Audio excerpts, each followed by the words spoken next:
Hello, welcome. I'm Juliana Ranches. I'm the host of RancHER, and I'm assistant professor and beef extension specialist at Oregon State University.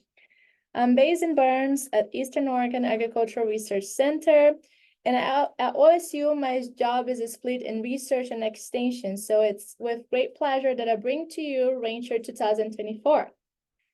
So RancHER started in 2021, and since then, we have been together every year. And I wanted to highlight that by the end of this edition, we have learned from 24 different amazing women that are linked to livestock production. I don't know what you think about this, but I think this is amazing, and I can wait to see what the future holds for next editions. So since this is our first evening together, I want to give you all some housekeeping information. I want to apologize that we accidentally started the webinar a little earlier. We were in practice mode, but accidentally we started, so some people were here a little longer than they anticipated, but we're ready to go. But some information before we move on. We have two speakers tonight, Dr. Brandi Karisch and Dr. Vasco. Dr. Brandi Karisch will be our first speaker of tonight, and Carol will follow her. We'll do questions at the end of each talk. So questions can be only through the Q&A box. So you should be, if you're on your computer, that will be at the bottom of your screen. There's a little square box that says Q&A. You can type your questions there at any time during the presentations, and we'll get to those questions at the end of each talk. Okay? So finally, as we do every year, at the end of the night, we're gonna have a prize drawing. So you better be here at the end of the night to be able to run for that prize. We're gonna be drawing a $100 Amazon gift card. So you better be here. If you call your name, just please give me your email address so I can send that to you. So without further ado, it's with a great pleasure that I want to introduce the first speaker of tonight, Dr. Brandi Karisch. So Dr. Brandi Karisch holds a Ph.D. in animal science that was focused on ruminant nutrition from Texas A&M University. Her dissertation examined the energetic efficiency of beef cows under grazing conditions. She also earned a master's degree in animal science from Texas A&M, studying feed intake and efficiency, and has also a bachelor's degree in animal dairy and poultry science from Louisiana State University. Residing in Starkville, Mississippi with her family and their cattle ranch, Dr. Karisch has served as the state beef cattle extension specialist since 2011. She provides vital support to over 16,000 beef cattle producers across the state. Her goal is to integrate her research program with her extension efforts by conducting applied research that address the pressing questions and issues faced by cattle producers. In her role, Dr. Karisch offers a blend of traditional face-to-face educational programs, workshops, and online content, ensuring producers have access to relevant and practical resources. A strong advocate for Mississippi agriculture, her contributions have earned her numerous accolades, including the Mississippi Farm Bureau Farm Women of the Year Award. That's amazing. And the Dr. Bruce Leopold Award for Excellence in Extension Programming. In 2018, she was appointed the inaugural Milton Sundbeck Endowed Professor in Animal Dairy Sciences, further cementing her influence in the field. Tonight, Dr. Karisch will be presenting Balancing Nutrition and Health for Stocker Cattle Success. Brandi, thank you very much for being here tonight. I'm really excited for your talk, and the screen is yours. Thanks, Juliana. I will go ahead and share my slides and we can get started. So I appreciate everyone joining us here tonight. So we're going to dive right in. I know we've got participants from all over that are joining us, and kind of everything's a little bit different in different parts of the country and different parts of the world. So a lot of the stuff that I'll talk about tonight will kind of keep just kind of general overview. And I'll start out by saying, if you have anything more specific about forages or nutrition or even health in your part of the country, I suggest you reach out to your extension beef cattle team. So let's start off talking about what is the stocker cattle industry. So it's young, lightweight calves that we are typically developing primarily on forage-based diets until they reach a desired weight. So the goal here is to add value to these calves for cow-calf operators if they're retaining ownership on their own calves, or true stocker operators or sole stocker operators are really acting as a middleman or middlewoman. And it's really a margin business where they're taking cattle that maybe might be pretty lightweight, and they're adding gains and improving health. And it's a margin business for stocker operations. So when we think stocker programs, that's kind of synonymous in my mind with thinking about a preconditioning program. The goal of any preconditioning program should be to create weaned, properly immunized calves that perform well in their next phase of life. So preconditioning could happen on the cow-calf operation, or it could be transitioning into the feedlot.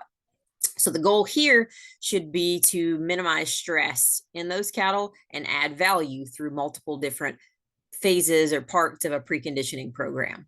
A lot of times we think about management strategies when we think about preconditioning programs, and a lot of this ties in really nicely to beef quality assurance guidelines. So if you're on here and you're not BQA certified yet, I encourage you strongly to go through that program, because a lot of what I'm talking about now, you get into a little bit more detail in a BQA program, either online or in your area. One thing, when we're talking about ways to minimize stress, dehorning and castrating at a young age instead of when those cattle are larger, closer to weaning time, is one important facet of that preconditioning program. I've talked about stress a lot, but I can't emphasize enough that stress can lead to disease and decreased growth. So as much as we can minimize stress with low stress weaning practices, the better. And that might look different depending on your operation. It might be a fence line weaning, or it might be a two-step weaning process, but anything we can do to minimize that added stress from weaning. And we'll talk about the impact of that here later on. The goal of a preconditioning program should be transitioning calves to the next phase. And that's going to include getting those calves on feed and water quickly. And we'll end this program talking about why that's so important from that combination of nutrition and health. It's important to be economical and effective in both our nutrition and our herd health programs. And that's really going to need to be tailored to your operation and the goals. Most preconditioning programs are going to require at least 45 to 60 days weaned to allow those calves to adapt to feed bunks, water troughs, and getting over that stress of weaning, and it can add value to calves.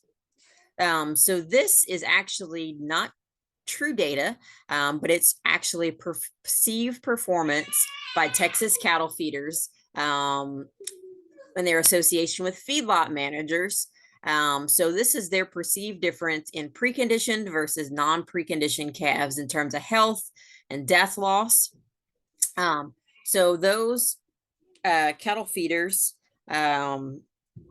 perceived that those non-preconditioned calves were going to be almost 3 times as sick, with twice as much death loss, lower average daily gains, lower percent choice, and you can see kind of that list goes on and on. So it really probably shouldn't come as a surprise that those buyers are in turn willing to pay more for those preconditioned calves. So this is actually some premiums from the Superior Livestock Program from 2001 through 2010. And you can see that the amount of animals that are, amount of those premiums has increased over time. I apologize. I've got 2 children who apparently are having a fight in the door behind me. So if you just hear a little bit, just know I'm a mom too. So this is real life around here. So we can see going from 2001 to 2010, those premiums are going to be increasing over time from what those buyers are willing to pay from those cattle who have been through premium weaned calf, VAC 34, VAC 35, VAC 45, or just a weaned calf program. For steers, a certified weaning was worth $3 to $5 a hundredweight, and that's roughly doubled in value since what we saw in the early 2000s.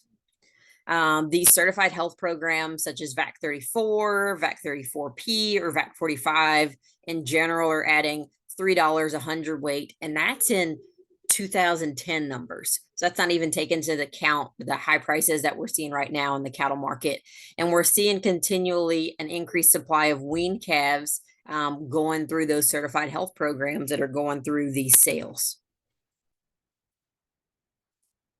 So the goal of a preconditioning program should be taking advantage of your resources. And a lot of times trying to be economical is kicking those cattle out on grass. So basing your nutritional program around forage resources and considering what your desired rate of gain is. So I always tell folks it's really important to have the end goal in mind when you start thinking about stockering calves or retaining ownership on weaned calves to kind of take advantage of that added gain. And make sure you're taking into account what your costs are of a forage and a supplementation program. We're not going to dive into economics very much, but I encourage you know your costs because you can't manage what you don't measure, what you don't know. We won't dive into specifics of a proper vaccination program because I think it's really important that you work closely with a veterinarian that's going to be familiar with your herd and that can provide recommendations that are going to be specific to what your calves are going to face as they go from one phase to the next. So that kind of transition us nicely into talking a little bit about animal health in more detail. So you've probably all heard talk about BRD, and it's really important that we talk about that when we talk about the stocker calf industry and managing stocker cattle, because bovine respiratory disease is still the costliest disease in North America in cattle, from weaned calves to feedlots. And it's the most common cause of morbidity and mortality in stocker operations and feedlots as well. And it's a really hard disease to get a handle on because it's such a multifactorial disease. So when I say multifactorial, what I mean is it's not just any one bacteria or virus or pathogen that's going to cause bovine respiratory disease, but it's really the interactions of multiple factors that are going to cause these calves to succumb to bovine respiratory disease. So these calves may already have bacteria or viruses present, and then they'll see a stressor that's going to weaken their immune system, and it's going to allow that pathogen to enter, and it's going to take hold. I apologize for that back there.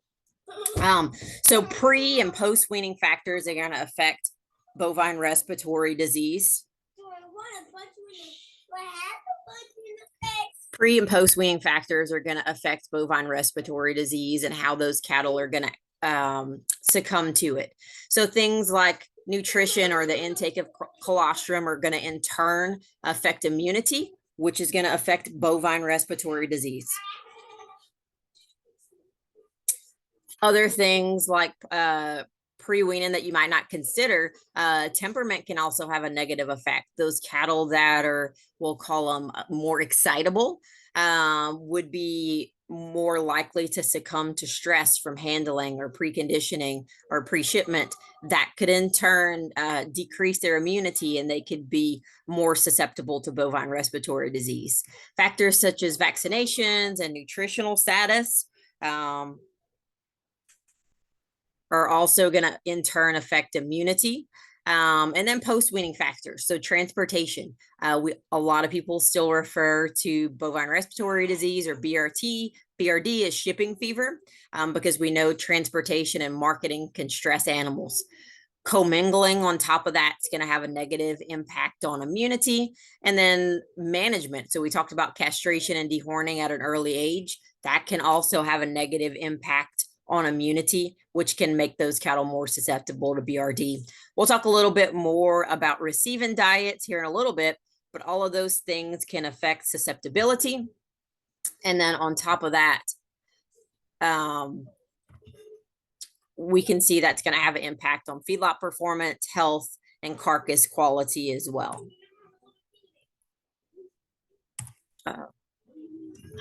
Their dad just showed up.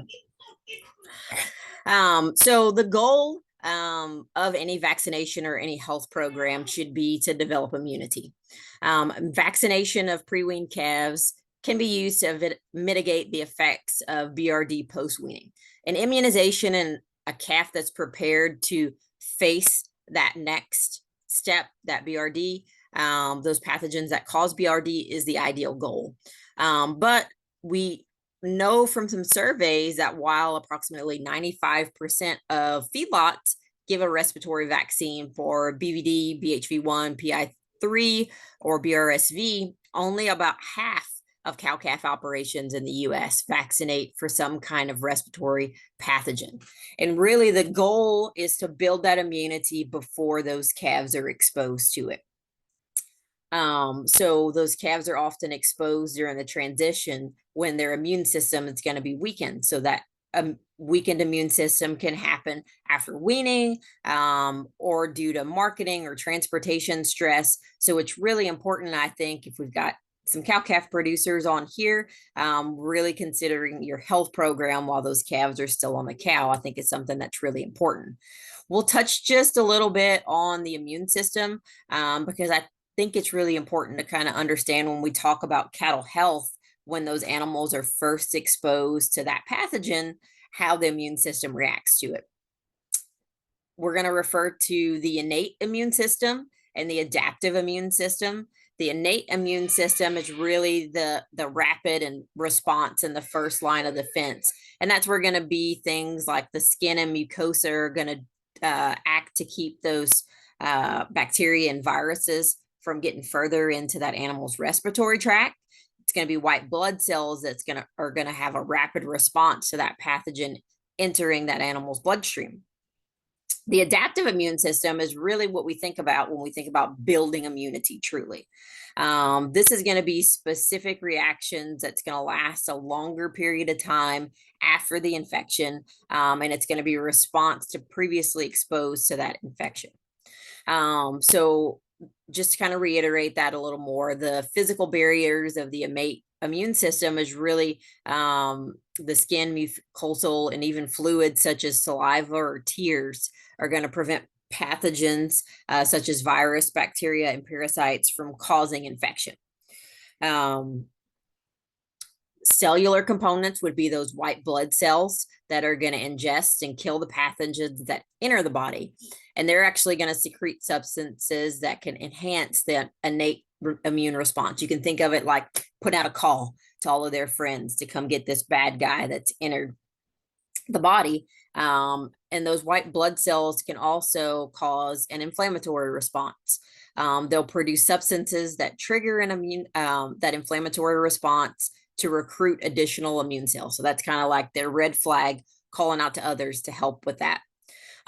It's important to note, I think, that innate immunity is not specific and it does not improve with experience.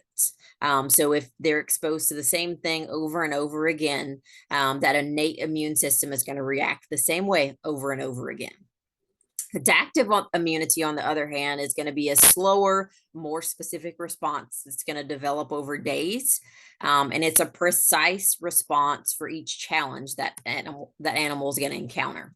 Just kind of one note on inflammation from a previous study that we found. So in this study, we took calves from one of our research stations and we abruptly weaned them when we put them into our GrowSafe system for another research project. But one really interesting finding was that we found that just 24 hours after those calves were abruptly weaned and put in that unfamiliar system, we saw elevated concentrations of pro-inflammatory cytokines. So we saw evidence of inflammation in calves that were not sick, that had only been exposed to weaning stress. So it's likely that these animals with high pro-inflammatory cytokines could have a negative impact on performance. So one thing to think about in terms of that low stress weaning system. So when we think about the adaptive immune system, this is kind of your classic response to vaccination. We'll see during that first response, you'll see a slight jump in terms of the activated B cells, the antibodies start building up. And then a lot of vaccines will call for a booster. And it's really important that we follow those label directions. And you can see that second response, we'll see an even higher peak the second time that animal is exposed to that bacteria or virus, whatever that pathogen might be, and is more likely to be able to fight it off. So to say all of that, whenever you're just thinking about your health program, I think it's really important that we're ensuring vaccinations are given at the best time to develop immunity. And I've got a study that we did here that I'll talk about a little bit later on that talks about the timing of vaccination and immunity in response to, is that animal already sick? Most producers we know are going to use a respiratory and a clostridial vaccine, but I think it's really important that your specific vaccines are going to depend on your herd and what they might be exposed to. And that's where working with your veterinarian, I think, is really important. Following those label directions, I think, is something that's important as well. So some products are labeled for those animals to receive a booster. And that booster is going to elicit that second boost in immunity that we saw, and that antibody response is going to be even higher after those animals receive the booster, hopefully before they're exposed to the real thing. Just briefly, a little bit about modified live versus killed viruses. A modified live virus is about as close as you can get to the real thing, and eliciting an immune response from a modified live virus is going to be even higher than a killed virus. There's some caveats that go along with that, though, because if we're looking at a modified live virus, we could see more of a response to vaccination. So those calves might actually start showing kind of some droopy look or those types of things if they're exposed to a modified live virus that might be similar to what they'd see if they're actually exposed to an infection. Whereas a killed virus is going to be a deactivated virus. You won't get quite as high of an immune response. So you could, depending on the type of situation, maybe a high risk versus a low risk calf situation, if they're on the cow or if they've already been exposed to pathogen, that might dictate whether you're using a modified live versus a killed virus. And the timing of those vaccinations, I think, is something that's also really important. So Juliana mentioned in my bio that I did a lot of cow-calf work and feed efficiency work in my grad program. When I came to Mississippi State, I was fortunate to have a great team in the College of Veterinary Medicine here, and we've really developed a research program where we like to look at a systems research approach of trying to add value to cattle originating from the southeastern United States. So for those of y'all that aren't familiar with southeastern cattle production, we're looking at really small farmers, small herds. Our herd size would be 20 to 30 head at most. A lot of those producers are going to have jobs off the farm. And a lot of times they might not have a whole lot of management that happens to those cattle before they're marketed. The sale barn system or the auction market system is going to be something that's going to be used really heavily in our part of the world. So those calves might not ever receive a vaccine before they're exposed. You heard my kids in the background earlier. I call it a lot to like kindergarten is what they're exposed to, where they all like to share their diseases with each other that they picked up at home, and then they put it together and they all share. So a lot of the stuff that we've looked at has really focused around stocker cattle receiving programs, anywhere from a 45-day backgrounding period to a longer stockering period where we're keeping those cattle on grass systems. for anywhere from 90 to 100 days. And that's one thing that's unique about our system is we really focus around grass-paced receiving cattle systems. So we've looked at vaccination strategies, metaphylaxis and responsible antibiotic use, different nutrition programs, mineral status, all of those types of things. So I mentioned one of the things that we've looked at is the timing of vaccination and deworming. So our goal in these research systems is kind of to mimic what we see in the real world. So in all of these projects that I'll talk about, we had an order buyer put together truckloads of sale-born calves that were anywhere from 300 to 500 pounds. In this particular study, they were 500 pounds roughly at receiving. And actually in this particular study, there were both bulls and steers in the mix. So they were kind of the epitome of high risk of high risk.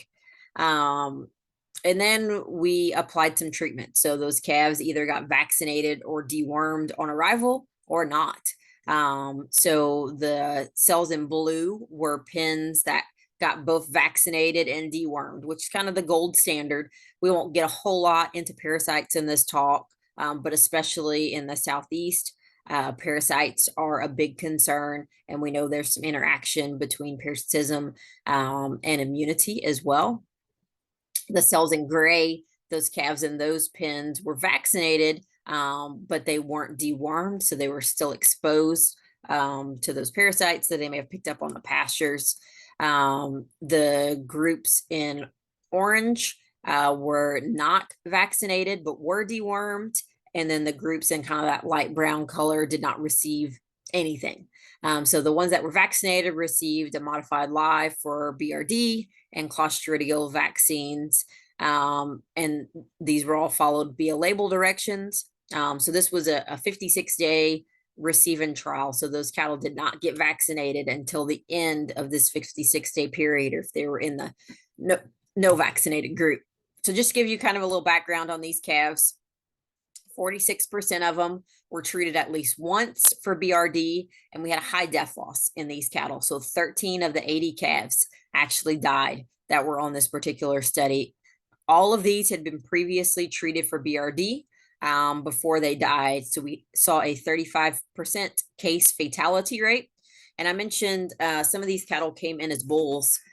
So I think that's one caveat here that's important to kind of support that the earlier you can castrate and dehorn, the better. There were some complications from castration, which was done by our group in the College of Veterinary Medicine. But anytime you're looking at essentially a surgery on an animal that big, there's some complications that can arise from that. So how did vaccination and morbidity interact? So surprisingly, vaccinated calves were actually 3.2 times more likely to be treated for BRD. And those calves that came in with a high fever. So we tempt them all on arrival when they got to our place. And if they had a temperature greater than 104 degrees, we consider that a high fever. If they had a high fever and were vaccinated at arrival, they were 6 times more likely to be treated for BRD.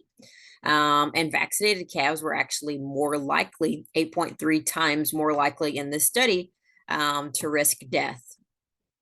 And those calves that came in with a high fever were 41.6 times more likely to die as compared to those calves that did not come in with a fever. So what's kind of the take-home message from this? These calves with a high fever were already sick when they got to us. So they had not been exposed or been vaccinated most likely on the cow, but we don't have a history on them, so we can't say for sure.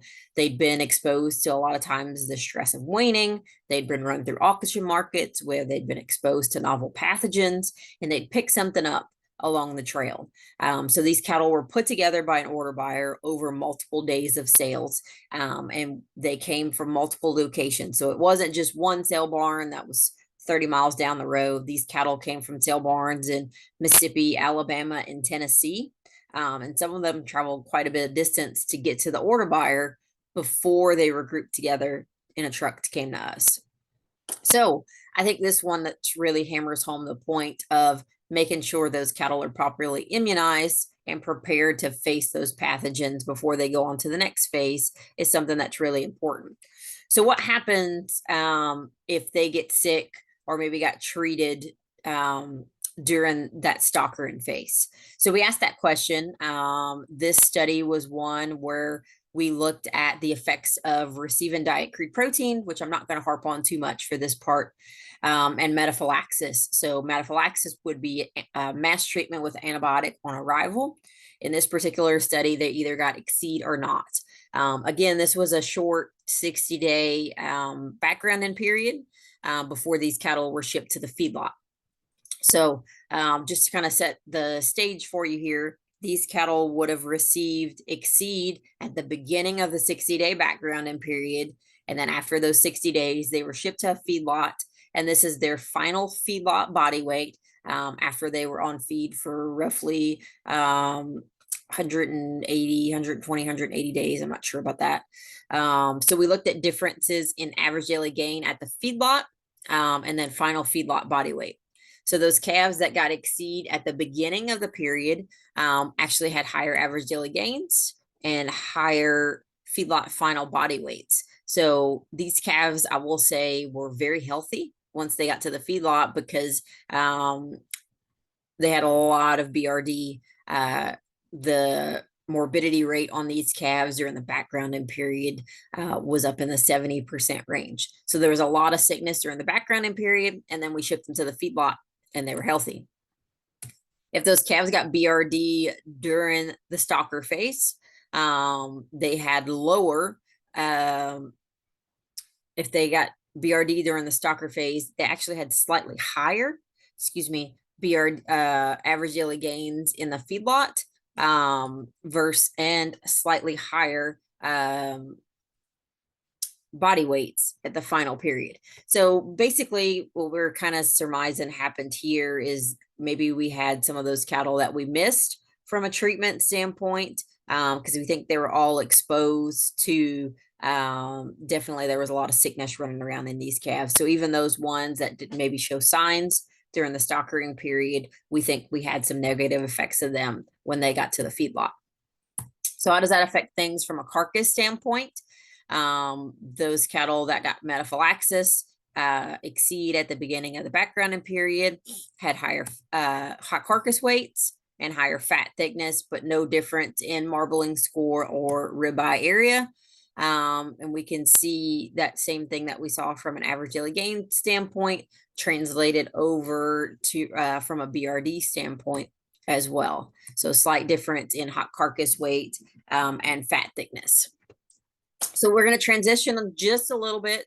We've been talking about animal health a whole lot, but I think it's important to remember that the immune system is a metabolic function.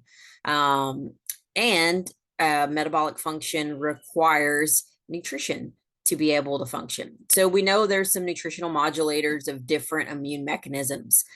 So all nutrients are actually going to supply substrates for immune system function. And we think a lot about energy and protein and even feeding patterns and how that can affect the immune system by altering the balance of hormones.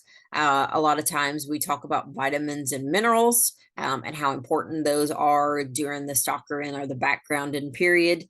And we know those are important components of different enzymatic reactions in the immune system. Antioxidants, for example, can reduce damage to host cells that are caused by the immune response. And we know some non-starch polysaccharides, lectins, and sugars are going to provide physical and chemical actions of feeds in the small intestine. So basically, I say this to say that you really can't talk about health without talking about nutrition. Those things are very intertwined. So we're going to delve a little bit now more into swapping from the health side of preconditioning to the nutrition side. So I tell people a lot that the nice thing about raising cattle is that there's a lot of different ways to do it. Depending on the part of the country that you're in, everybody's going to do it a little bit differently. We like to focus around pasture-based and grazing systems when we're talking about stocker cattle, but it might be those cattle are getting preconditioned in a dry lot. So maybe you're thinking about hay or silage or some other supplied source of forage. For the purposes of kind of the next few slides, we're really going to focus on supplemental feeding to that hay or pasture, or even a complete diet scenario. As always, I'd be remiss, and Juliana's would probably kick me out if I didn't talk about or mention at least a good mineral program. Is very important for a nutritional program after weaning. So make sure you have a good quality mineral program in place. And then I think I've emphasized this a few times, making sure you have the end goal in mind, because the amount of nutrition that you supply to those calves to get them to that end point is going to be different depending on what your goals are. So our goal of these stocker cattle systems is really to add value by adding weight. Because in the beef industry, we still sell things by the pound. So heavier weight typically is going to mean more money. The stocker system is going to take lightweight, high risk calves a lot of times and straighten them out by adding an inexpensive gain. So that might be a grass-based system or cheap feed to kind of get those cattle prepared to go on to the next phase of life in the feedlot. The issue here that we often run into is a lot of times those high risk, lightweight calves are small and stressed. So getting nutrition into them initially is really difficult. So it's important to have a good plan in place, because those calves can go backward. And I think this slide really emphasizes why we need to think about how much those cattle are eating during that initial period. So this was a research project that happened at one of our research stations near the Jackson area, kind of in central Mississippi. So similar to that inflammation trial I mentioned, we abruptly weaned those calves and put them in a feed intake measuring system. And one of the things I think is important to note is that those calves did not eat very much feed. We were to day 9 before those calves even cracked 5 pounds of feed in a day. And you can see that number is going to increase pretty dramatically as we go on over time. But those calves aren't eating very much to start because they're stressed, they're still balling. And those stressed calves don't even come to the bunk. It's not just the fact that they're coming there and they're not eating very much. They're not even sticking their head in the feed bunk to consume feed, because a lot of times they're worried about walking the pen or doing other things. So I think this is really important for us when we start considering a nutritional program for those lightweight or weaned calves or stockered calves. When we start thinking about feed ingredients, I think it's important to remember that not all feeds are created equal. If we're talking about small, lightweight calves, number one, they're not going to physically be able to consume large amounts of feed, but palatability is going to be something that's really important to this group of calves. Differences in nutrient value and different rates of fermentation are something that we should also consider. A faster rate of fermentation could lead to some digestive upsets in these calves. And that's the last thing we want to do, is have them start going backwards and have some acidosis running into them by introducing too much starch to these calves too quickly. So having a really high corn-based diet when those calves aren't used to eating a lot of grain could cause more problems than it can fix. So a lot of times we encourage kind of a low starch, highly digestible fiber feed that those calves will like to eat. And I think it's really important that it's something that's palatable and it's easily accessible. So, one thing to consider, a lot of times those calves will walk a fence line looking for mama. So it might be that rather than putting the feed bunk in the middle of pen or near a gate, if we have an opportunity to move those feed bunks so those calves have to walk over them as they walk over a pen, that's going to be something that we might need to consider. Providing feed at all times, I think, is something that we don't always think about. So those calves aren't forced to clean up immediately. So if they're spending time balling at the fence, looking for mama, when they show up at the feed bunk, there's still feed because their greedy friend didn't have a chance to eat it all. And then I think providing feed at consistent times is important, especially if we're talking about a complete diet situation. So those cattle learn really quickly when it's feeding time and learn when to expect it, and they're coming up to the bunks to eat. Making sure you have adequate bunk space for those calves if you're feeding them a complete diet is especially important. For those newly received calves, we're talking a minimum of 24 inches. So we don't want those calves to have to fight to get nutrition when they're not coming up and there's not very much for them to eat anyway. A minimum of 12 inches of bunk space. If you have a self feeder out for those calves, I think there's some consideration there that we need to think about, making sure that feeder is clean, cleaning out the fines and making sure we don't just set it and forget it, making sure we're checking to make sure those calves are coming up to eat. 4 to 6 inches of space would be common after receiving on a self feeder. And you have to watch that whatever feed you're putting in a self feeder is going to flow and it's not going to settle out into its respective components and end up with a lot more fines coming down to the bottom. Implementing a good bunk scoring system, I think, is important if you're talking about a complete diet for these stocker calves, where 0 will be a slick bunk, 4 would be an untouched bunk. Making sure you're cleaning those bunks and those feeders out regularly so we're not having spoiled or wet feed is something that's going to be really important. Well, so some, I think, important considerations for a receiving diet would be, we've talked a lot about stress, but a lot of times when those cattle are hauled, on top of the effects of transportation stress, there's not water troughs on a trailer when those cattle are hauled long distance. So those cattle might also be dehydrated. So we're dealing with water deprivation, dehydration, shrink whenever those cattle come off of a trailer. And a lot of times we don't know what their previous nutrition was. There might not have been much there from a supplemental nutrition standpoint.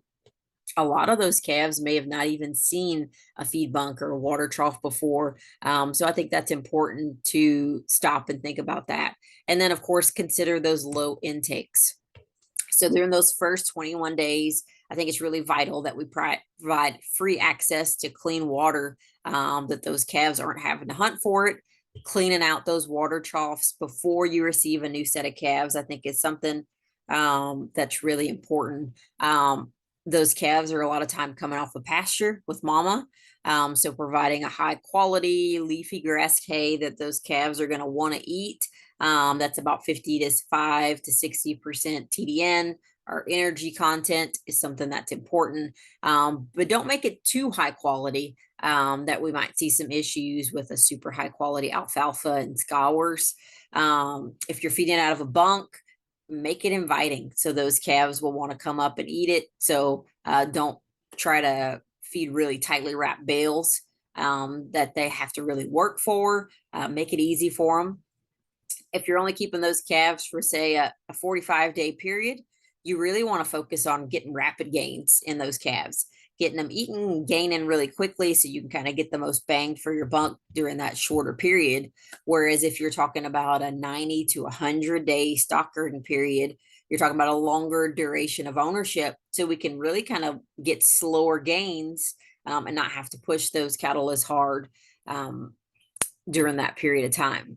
So accounting for low intakes, I think, during those first 21 days is something that's really important. So feeding those calves a more nutrient dense feed is something that's important. About, it could range from anywhere from 35 to 75% concentrate, but use some caution there, because the more we bump up the grain in those diets, we might see some incidents of acidosis or digestive upsets as those cattle are transitioning from relying more on mama or pasture to a more grain-based diet. Make sure whatever you feed them is palatable, and making sure you're feeding those cattle daily or twice a day to encourage intake. To adjust for those low intake levels during those first couple of weeks, would recommend a 16 to 18% protein, so a little bit higher protein during that initial period. And then as intakes increase, we can drop it down to 12 to 14% protein. A lot of those cattle are going to be smaller and we're going to have some issues with intakes. So using a plant-based protein source initially, like a soybean meal, corn gluten, DDGs, would be preferable over having a higher level of urea. But of course, we can start increasing as their intakes are going to start increasing as well. So it's important that we think about what our target gains are. And I know I've talked about this a lot. If we want those cattle to gain more, we've got to provide them more nutrition. So if we've got a low quality pasture out there, we're probably not going to get 3 to 4 pounds a day on these calves during the receiving period. So it's important to think about what nutrients are we providing and bumping up those nutrients if we want to increase gain. So kind of wrapping things up, it's really important, I think, to consider how low intakes during that receiving period are going to require a more nutrient dense ration. And we want to try to get those cattle on feed and water as quickly as possible, because remember, they're also building that immune response. If we've included a vaccination or a health program along with this, and there's a cost built using that immune system to be able to fight off those new pathogens that they might be facing. So we want to make sure we get those nutrients into those cattle quickly during this stockering period.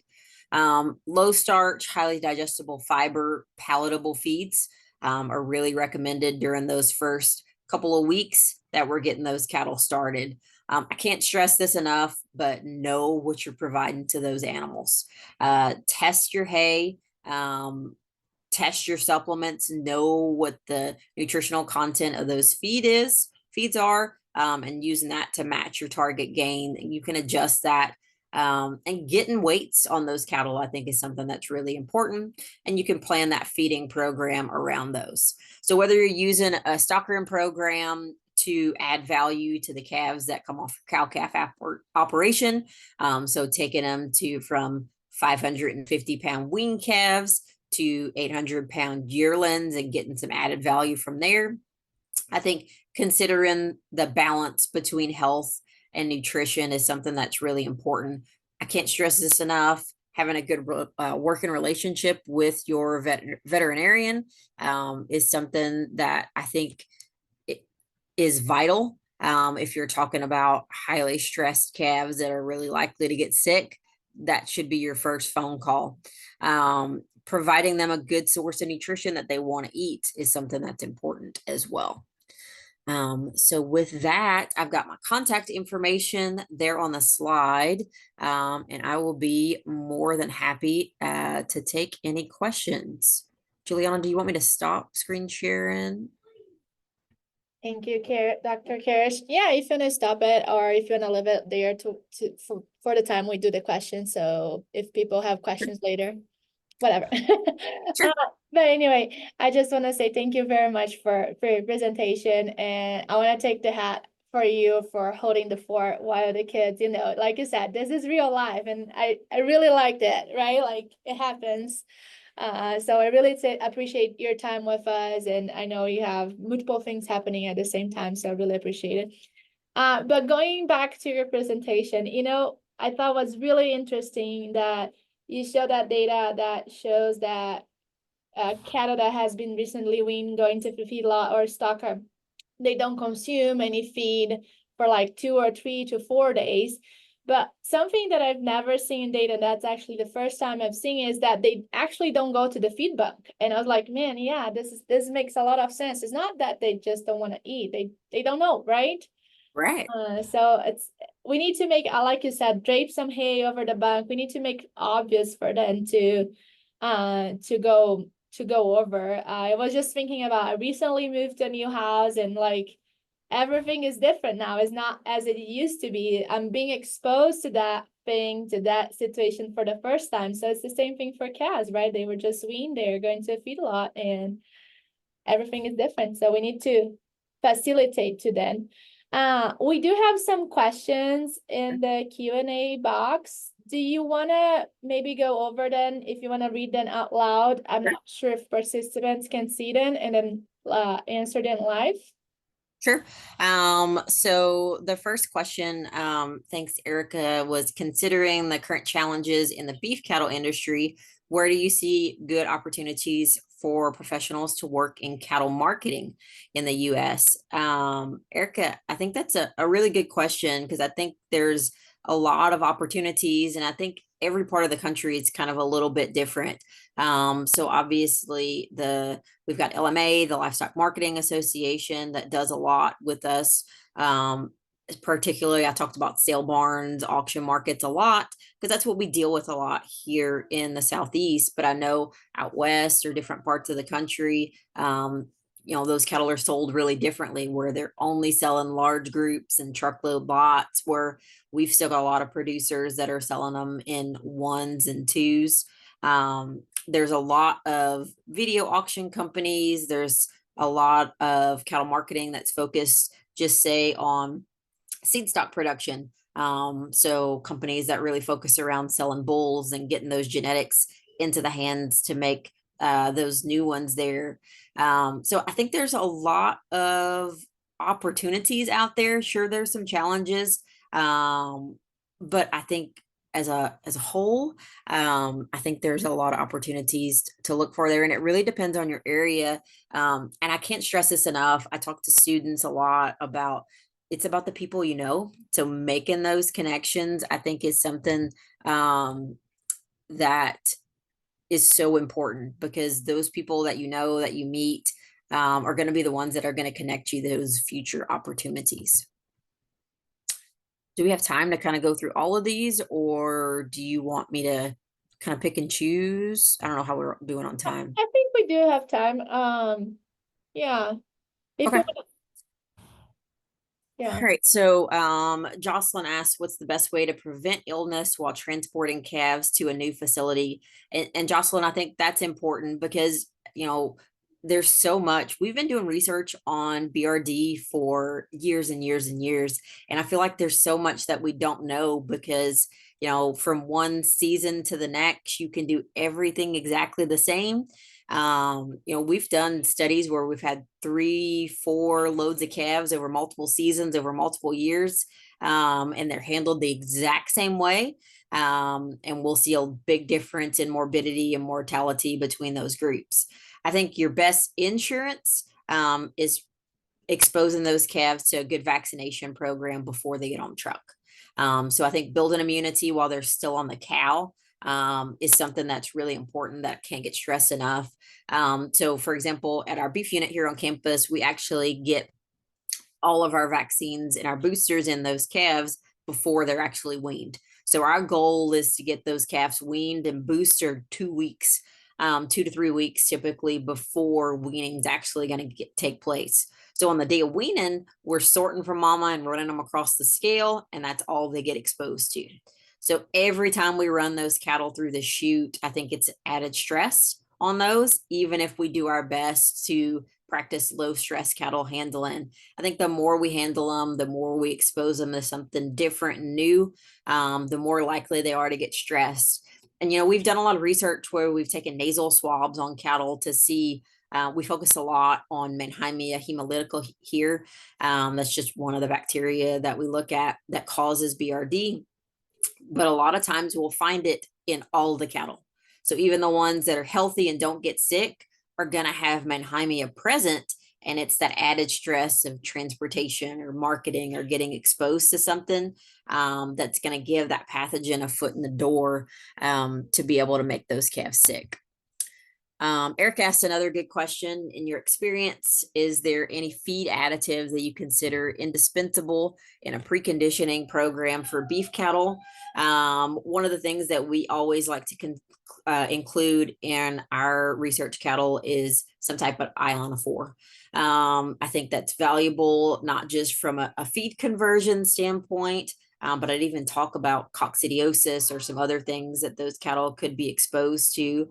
And let's face it, for the cost, I think it's a no-brainer including that into your preconditioning program and getting that added benefit of it. So Brooklyn has a good question. Any particular minerals you recommend or what you look for in them? Is liquid protein tubs a good supplement to keep out for cows in the winter? So I think there's probably a couple of parts for that. Juliana is the mineral expert, so I'll let her jump in if she wants to. But I always tell producers, you get what you pay for in a bag of mineral. So a lot of times a cheap mineral is cheap for a reason, because it's not very available to that animal. So when we're talking about a situation, particularly in preconditioning, where we know those calves aren't going to eat very much, and a lot of times they may have not been on any type of mineral program while they were on the cow. So those really important minerals for the immune system might already be low. Having something that's really bioavailable is something that's very important. So a lot of times you'll hear us talk about chelated minerals or organic minerals. So those are things that would be very available for the animal to be able to utilize. Whereas a lot of our inorganic minerals, depending on the form, would not be as available to the animal, and they'd not be able to utilize as much of it. Anything you want to add from a mineral standpoint? No, I think you covered right. That's usually what I say. If the producer has the opportunity to have mineral available year round, I wouldn't be concerned to be with those most sophisticated sources, the organics and things like that. But if we're talking about people that don't have the ability of having a mineral supplement out in the pasture year round, I would definitely recommend considering something more available, like you just said, especially during those more stressful situations. And a lot of the work that we do, we don't know any history on these calves, especially. So that's really why I encourage, if you want to get more bang for your buck in using that organic mineral, I'd really recommend it in your receiving program. And then Brooklyn, the second part of your question is liquid protein tubs a good supplement to keep out for cows in the winter? So I always tell people this, my time is valuable. So one of the reasons that my kids were banging on the door is because my husband was out feeding cows and hadn't made it back in yet to help them get dinner and whatnot. So we both work jobs off the farm. We've got a cow herd as well. So I've actually got a set of cows that right now that we only see once a week. So for us, having that protein tub out is a good option. So I don't have to deliver feed to those cows every day. So those cows can consume it when they want to. Is it going to cost a little bit more? Yes. But there's some added value to it, I think, from a convenience standpoint as well. I will say protein tubs, liquid feeds, there's a lot of different options out there. And they're not all created equal, and they don't all fit every situation. So for example, if you've got a situation where those cows need extra energy, so you're talking about lactating cows that you're trying to get ready for breeding season, maybe you're trying to make sure they maintain or improve condition, having something that's really high protein without kind of an added fat that they can't eat very much of because it's a hard tub, probably isn't going to do you as much good as something that's got a higher fat content that might be a softer tub that they can eat in that situation. So I think there's a lot of options out there. There's not a one size fits all when it comes to feeding cattle. And I feel like it's the standard extension answer to always say it depends. But it's really true. It really depends on a lot of different situations and kind of what your goals are and kind of your operation and kind of what's a good fit for you. Brooklyn asked a question also about how often you deworm cattle to keep them healthy. And do you change dewormers each time? So we did do a little bit of deworming on that project there. I am not a parasitologist by any stretch of the imagination. I've worked with some really good ones. And this is a really interesting question. I encourage you, if you've never taken the chance or taken the time to look at fecal egg counts on your cow herd, there's companies out there that will work with you to pull fecal samples and look at parasite load, what parasites are out there, how high they are. So what we see a lot of times is the younger cattle are going to carry a heavier parasite load. So particularly like these 5-weight steer calves that we're getting in have really high fecal egg counts. A lot of that's the grazing system they're in our part of the world, where they're in a continuous grazing system. They're grazing all the way down to the ground, picking up more parasites, and maybe never been exposed to a dewormer beyond pour-on fly control, a pour-on dewormer that got used for fly control, I guess what I should say there. Your older cows, you'll be really interested to see a lot of times their parasite load's almost non-existent. As those animals get older, their immune response to be able to fight off that parasite is going to change. So I say this, there's not a one size fits all answer for this, and it really depends on your operation, what the parasite load is, what the previous dewormer is. In the sheep and goat world, for example, there's a lot of concerns about resistance to anthelmintics, to dewormers. We're not to that point yet in the cattle industry, but we have to really be careful, I think, of being strategic in our use of dewormers. I used to hear, deworm them twice a year, and rotate between, a white wormer and a pour-on or an injectable or something along two different classes of wormers. And that's changed some. And I think it really is specific based on kind of what your operation is and what those animals are exposed to, because different parts of the country are going to have different parasites, and those different types of dewormers are going to treat different parasites. So I gave you a roundabout answer. I don't know that it really gave you what you want, but I think it really is going to depend kind of on your part of the country. So I think that was the last one. Thanks, Brooklyn. I think that was Brandi, thank you very much. And I honestly don't have anything to add to your answers. I usually make a bunch of comments, but I think we're well aligned on our recommendations. It always depends. And every place it's going to be different. So I think what you said on your presentation today, it really depends on your end goal. So think about that and then move back, right? And start planning for the future. So I think that at the end, it always depends. But really appreciate that you joined us today. I understand that you might have to go. So I want to offer to the attendees, if you, by any chance you have any questions later, feel free to reach out to me, and I'll send that to Brandi later, and she can get back to you. Or if she stays here till the end of the night, we might be able to get some other questions from her, but I'll let her go if she needed to go. Thank you very much, Brandi. Okay, thank you. Okay, so moving to the second half of the night, we'll switch gears a little bit, and we'll learn from Dr. Carol Vasco about equine nutrition and welfare. This is actually the first time we have someone talking about horses, and I'm really excited about it. So thank you very much, Carol. Dr. Carol Vasco is originally from Brazil and has a background in equine nutrition and pasture management. She joined Midway University as assistant professor of equine studies in the fall of 2022, teaching courses related to equine nutrition and management. Her passion for teaching started early in her career when she served as a teaching assistant for several courses such as non-ruminant nutrition, equine nutrition, and relationship of form to function. Dr. Vasco's excellence in teaching and services has been recognized by awards such as the 2021 Animal Science Graduate Student Top-Up and Teaching Assistant Award, the 2021 Madeline Lockhart Emerging Scholar Honorable Mention Award, and the 2020 Alec Portales Award. Oh my gosh, I'm tired. That's amazing. Dr.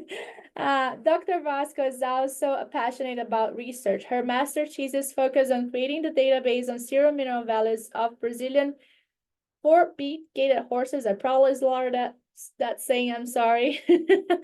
And to provide adequate nutritional and exercise evaluation programs for those horses.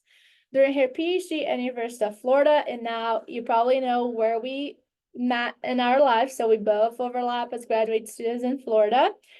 She conducted 3 multidisciplinary studies on horse nutrition, forage nutritive value, and pasture management. She evaluated the effect of different forages on forage intake, diet digestibility, fecal and blood health parameters, and feeding behavior in both grazing systems and stall. She has also served as postdoctoral fellow at Auburn University, working with forage-based livestock systems in 2021 and 2022. And her broader research experience with field and survey research makes her an excellent contact for those students in the equine sciences track and any student willing to engage in research and interested in graduate school. Tonight, Dr. Vasco will be presenting the importance of forages in equine nutrition and welfare. Thank you very much, Carol, and the screen is yours. Well, thank you for inviting me. I'm really glad to be here today and glad to be the first person to talk about horses. I will need your I need to make authorization you to host share it again. because Sorry. I had an issue with my internet connection. Okay, let's see. Can you? Yeah, I can share it now. Perfect. All right. There we go. Perfect. 1 second. Now the screen is yours. Okay, so when Dr. RancHER invited me to talk about equine nutrition overall, I really thought the need of talking about the importance of fiber, because we do know that huge loads of carbs, it's pretty common in equine nutrition. So I'm just going to bring some information here on why is it so important to keep forage or fiber in general as the main component in diets of horses. So we're pretty much going to cover importance in their nutrition, of course, so serving as nutrient sources, but also how important fiber is for both health and behavior. So pretty much just a quick outline that's going to be covered here today. I'm going to quickly talk about the anatomy and the physiology of the digestive tract of horses and understand why is it so different of ruminants and why they require different types of feeding management practices, and then understand the importance of fiber as source of nutrients and energy, and then what are the consequences of having low forage proportions for the horse's health and welfare. And when I say welfare, pretty much we're talking about behavior, but we can also include health in that. So as I mentioned at the beginning, horses nowadays, in the modern types of management practices that people implement, we have tons of carbs being offered to those horses because, of course, the way we use them nowadays is completely different of the way they were used in the past. So they will have increased nutritional needs, and for that reason, we may need to include some concentrate, but most people erroneously feed lots of carbs, even if the horses won't need that. So sometimes they really do have really great forage quality, really great quality of forage of great quality, sorry, but they still want to feed grains because they believe the forage is not good. And the answer for that's pretty much they don't test their forage. So Brandi did mention that test the forage is really important to know the nutrients that forage can provide the animals.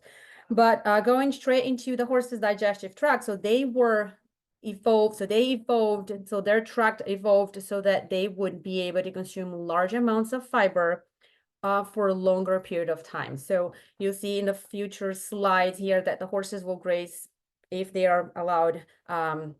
If they're given pasture access, they're going to graze 70% of their whole day.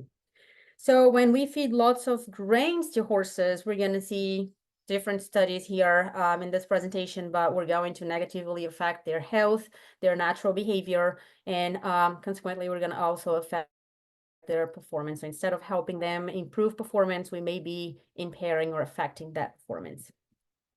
So 3 key important things that I'm going to be talking about here is fiber is an excellent source of energy for horses. And depending on the class of the horse, we may not need grains for that. It's important to provide fiber to maintain gut health. And it's also important to provide forage so that we improve their natural behavior. So we allow them to perform their natural behavior. So we're going to see some studies here showing that. But before we move forward, I'll talk about fibers, I'll talk about forages, but have in mind that it's not only forages that are capable of providing the fiber that the horses need. Depending on where people are raising their horses, there may not be enough forage available, so they may need to come up with a commercial fortified feed that will provide fiber within that bag. So usually people use what they call alternative roughages, and just so you know, the definition of roughages are any types of feeds that you offer the animal that has 18% crude fiber or higher. So that includes forage, but not all of the roughages are forages. So we can have here, so for instance, some alternative roughages pretty common in equine diets are beet bulb and hulls in general. So that could be oat hulls, peanut hulls, and any other types of grains hulls.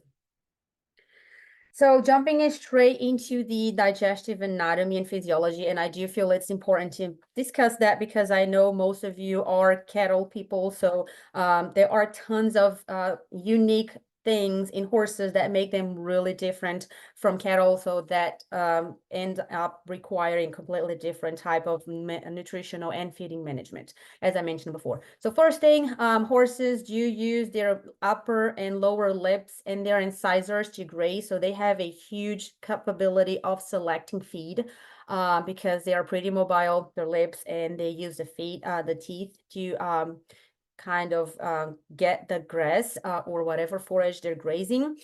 Cattle don't have their upper incisors, so they really rely on their tongue. So that makes horses way more effective when they're grazing, way more efficient, sorry, not effective. Their teeth, so when we're talking about their molars, their teeth are really long and they erupt over time. So the diet that they are offered is really important to help wear those teeth over time. So when we provide them lots of grains, they're not going to chew properly. They're not going to wear those teeth properly. So they have tons of dental issues.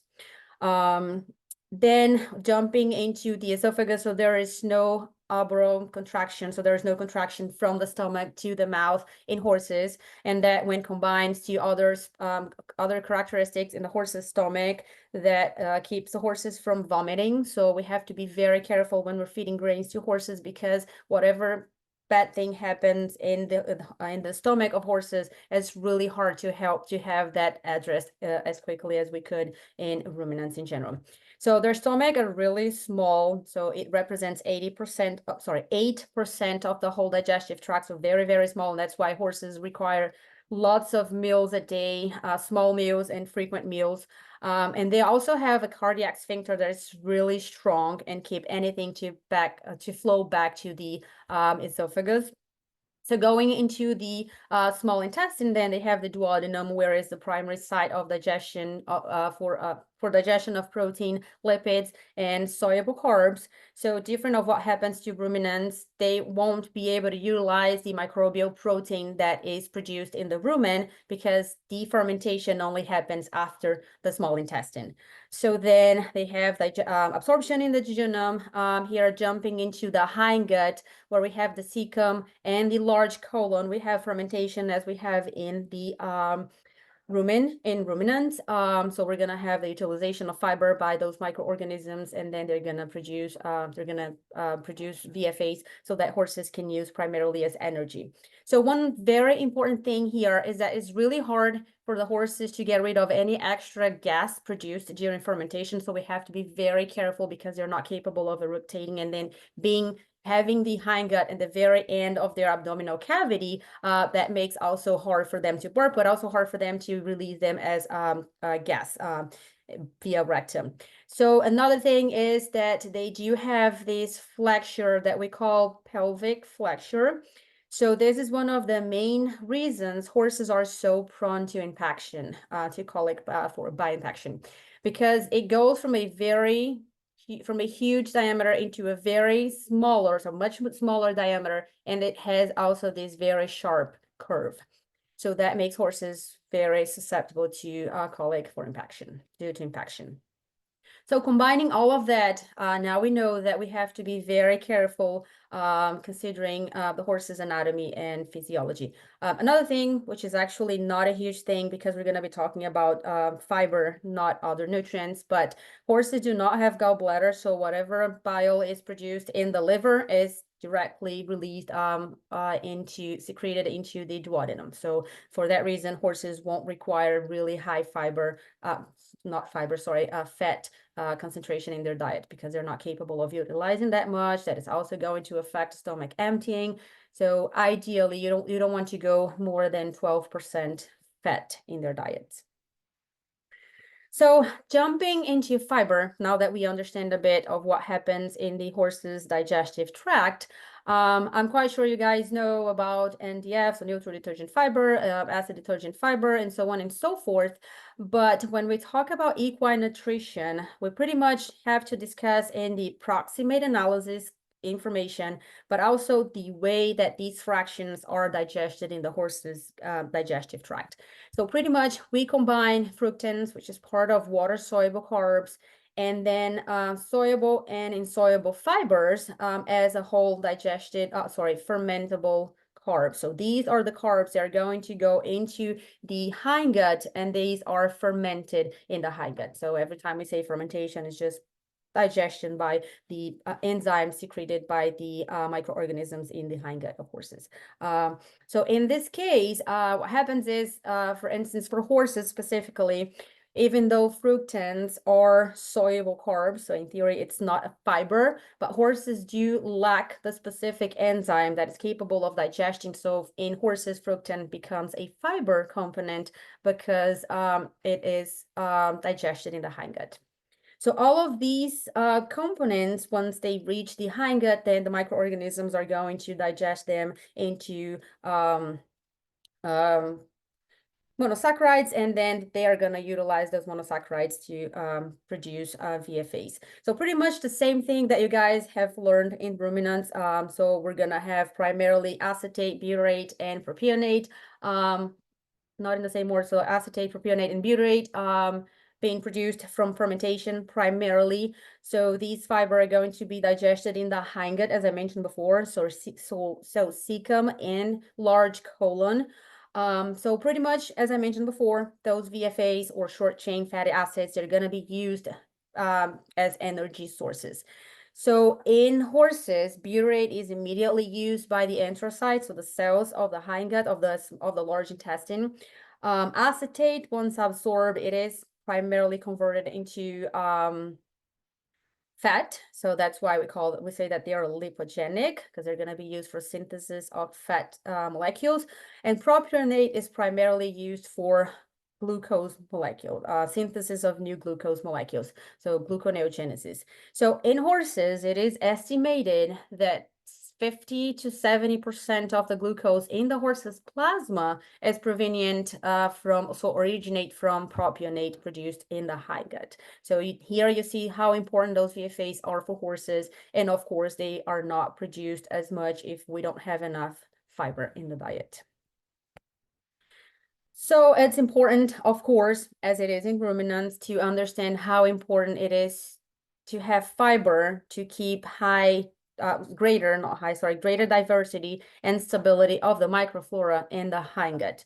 If we don't have good and happy microorganisms in the gut, in the hindgut of horses, we're not going to have proper fiber digestion. And that's the main point. These horses evolved with their digestive tract to utilize large amounts of fiber. But if we're not implementing a proper nutritional management and feeding management, we're going to upset those microorganisms. They're not going to utilize the forage as they would. So we're going to cause issues like disorders in horses, but we're also going to affect how much nutrients, how much energy they can absorb from that diet. So just so we can discuss the next slides, of course, as much of you know, we're going to focus on these groups of bacteria in the horse's gut and the effect of having forages or high grain diets in the cellulolytic groups that are pretty much digesting fiber into VFAs. Amylolytic bacteria, they're going to be pretty much digesting starch into lactate, and then the lactate utilizers that can, in horses primarily, we talk about them converting those lactate molecules into propionate. So as it is in ruminants as well, it's very important to keep those microorganisms happy, as I just mentioned.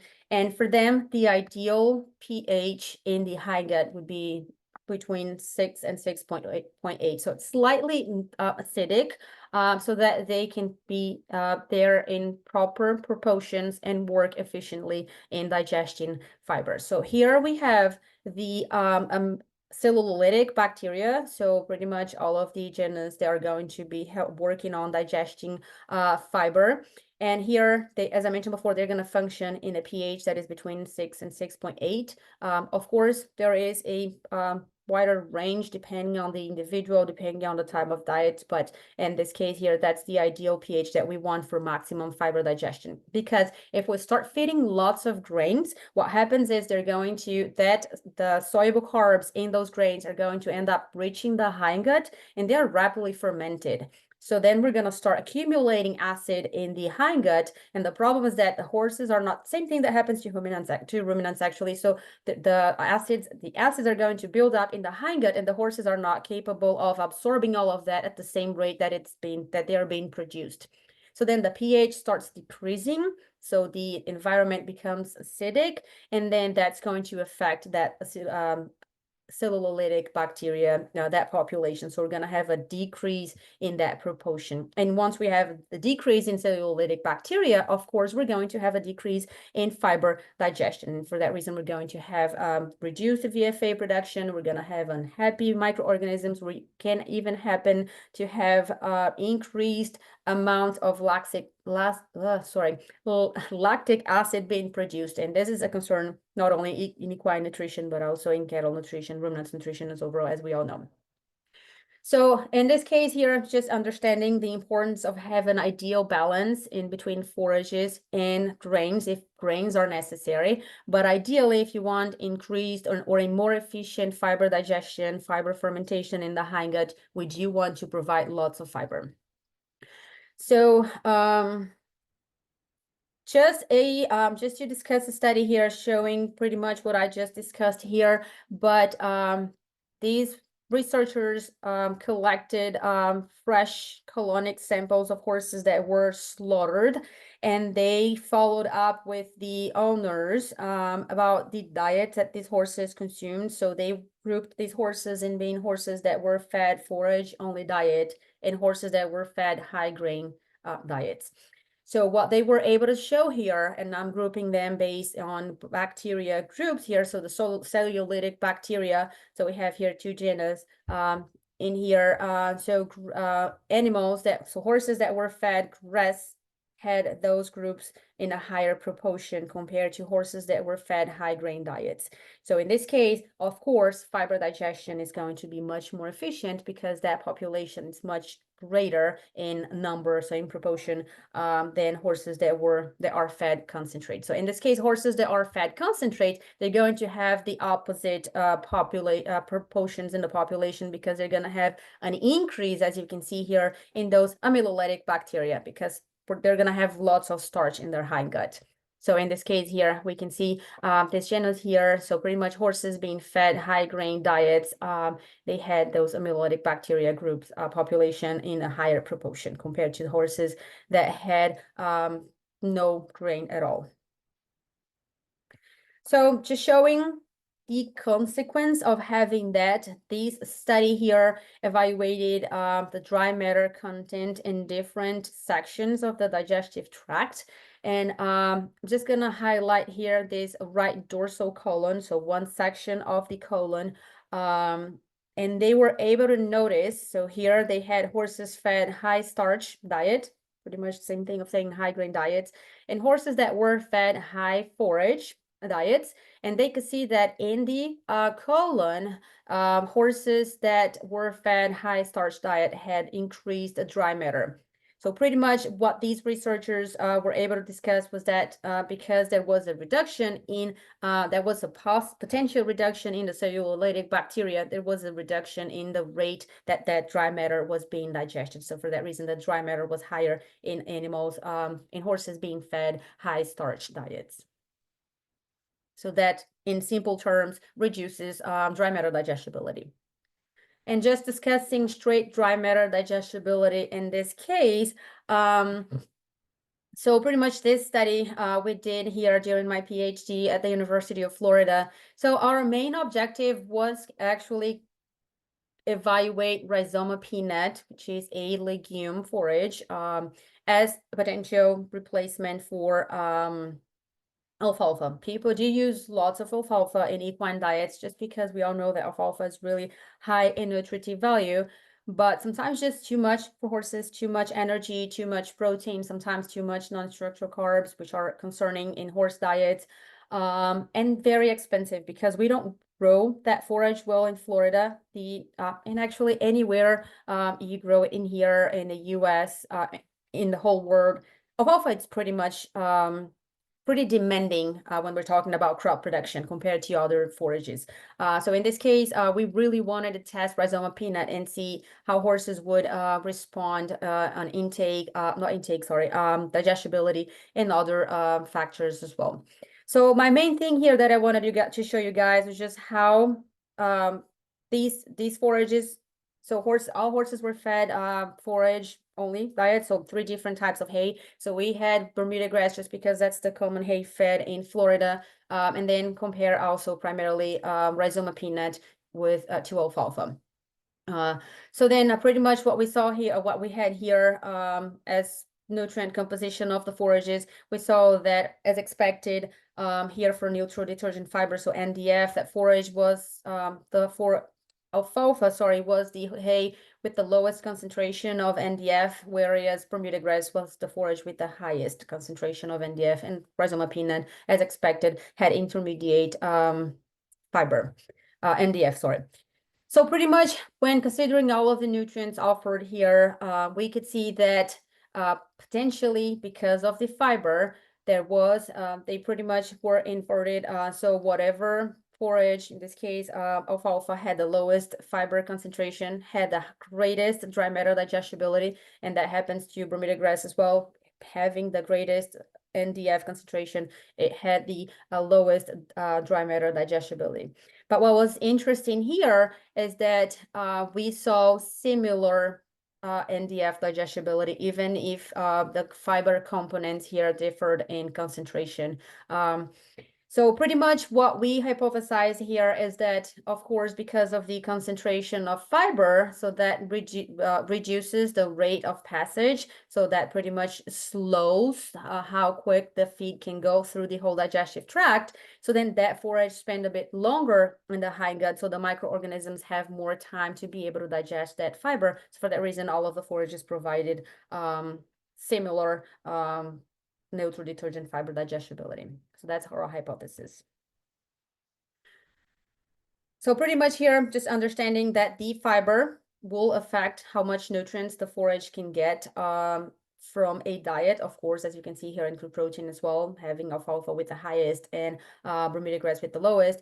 But the fiber may be similar, and we found lots of studies that had provided similar results, that have published similar results as well. So our study corroborate with those studies. And then the same study here. So this was one of the horses that we use in our study, and we actually at this time were conducting a preference test. And here you can actually see a leaf of the rhizoma peanut forage, of the rhizoma peanut hay. So not talking about the preference here, of course, but just showing again that we do not need to feed high grain diets to horses if they don't actually need. So that's why it's so important to work with nutritionists, because it's hard for you to guess, if you're just a horse owner, what are the needs of the horses. So here in this dashed line here is 100% of the horse's nutritional needs. And the green bar represents alfalfa, the yellow one represents rhizoma peanut, and the red represents Bermuda grass. And you can see for digestible energy, which is the type of energy that we use in horse nutrition, unfortunately, we do not have requirements for net energy. So really behind if you're a swine, so we don't do metabolic energy either. We're really behind on that research, on that specific those specific requirements. So you can see that even the forage with the lowest energy that they could provide horses, they were able to meet 105% of the horses' needs. So protein and calcium and phosphorus, and you can easily see they all provided much more. So at the end of the day, our recommendation was, if you really want to use a legume, go with rhizoma peanut, because they will provide less of those nutrients primarily digestible energy and crude protein, because we don't want to overfeed horses. There is no maximum gain in horses. We want optimal performance, not maximum performance. If we feed too much energy, too much protein, we may end up causing disturbance in the horse's gut and health. But overall, pretty much people know warm season forages as low quality forages, depending at what stage they were harvested for hay production, and yet the Bermuda grass was capable of meeting those horses' needs. So horses, if in this case they were horses at maintenance, so they were just living. We were not using them for exercise nor anything. So they had their needs met with just the lowest quality forage in this case. So just quickly talking about the common concentration of nutrients in forages when we're concerning about feeding them. Of course, here we won't talk about needs for fiber, because unfortunately in horses we do not have requirements for fiber. We do have recommendations, but not requirements, unfortunately. But if we check digestible energy, which is the most limiting nutrient, and crude protein of forages. With crude protein, you'll see in the following slide, I have a table with the horse's needs by class. And you should be able to see that crude protein could be met, could meet any of those horses' needs, unless we're talking about lactating mares and wheeling and reeling, so young growing horses here. So pretty much just so you understand, here is the common or recommended rate of intake as a percentage of body weight, the recommended dry matter intake in kilograms per day, digestible energy requirement depending on the class of horse that we're talking about, and here's for an average of 500 kilogram horse. Crude protein needs as well, but here we're not talking about that based on the horse's total amount needed, but based on the total amount consumed. So this is what we want to compare to the forages nutrient concentration. So here, as I mentioned before, most of the forages had a minimum, so in this case here, of 9.5% crude protein. So crude protein is actually not a concern, and for that reason you don't need to feed alfalfa, because your horse may not need, absolutely, there is a high chance that your horse does not need that high amount of protein, sorry. And the more protein the feed has, the more expensive it's going to be. So you're pretty much wasting your money if you're just trying to feed extra protein. But when it comes to energy, so digestible energy, so here are the needs. So in this case, then we have to be pretty careful when we're selecting forages, because we may end up providing horses with forages that may not meet their needs. And then in this case, you have to have in mind that we need to provide grains to supplement the forage, not the other way around. So if we're missing energy, maybe just oil will do the job and meet whatever extra energy the horse needs. But maybe if you need extra amino acids or vitamins or minerals, you can go with a fortified feed or a ration balancer. So it really depends on what the horse's needs are and what the quality of the forage is. But you don't know the quality of the forage if you don't test the forage, if you don't ask the hay dealer for those forage reports. So make sure if you're buying hay that you ask for that hay forage report, or if you produce your own hay, that you have that analyzed pretty often as you use it, as you harvest and as you use it, so that you're capable of knowing how much you can provide your horses with the forages. So as in summary, forage wise, when we're talking about types of forages, I am not going to talk about forages specifically, because I know we have people from all across the country and from several other countries here. But generally, warm season grasses have lower nutritive value than cool season grasses, and those cool season grasses have lower nutritive value than legumes if they're harvested at the ideal growth of stage of growth.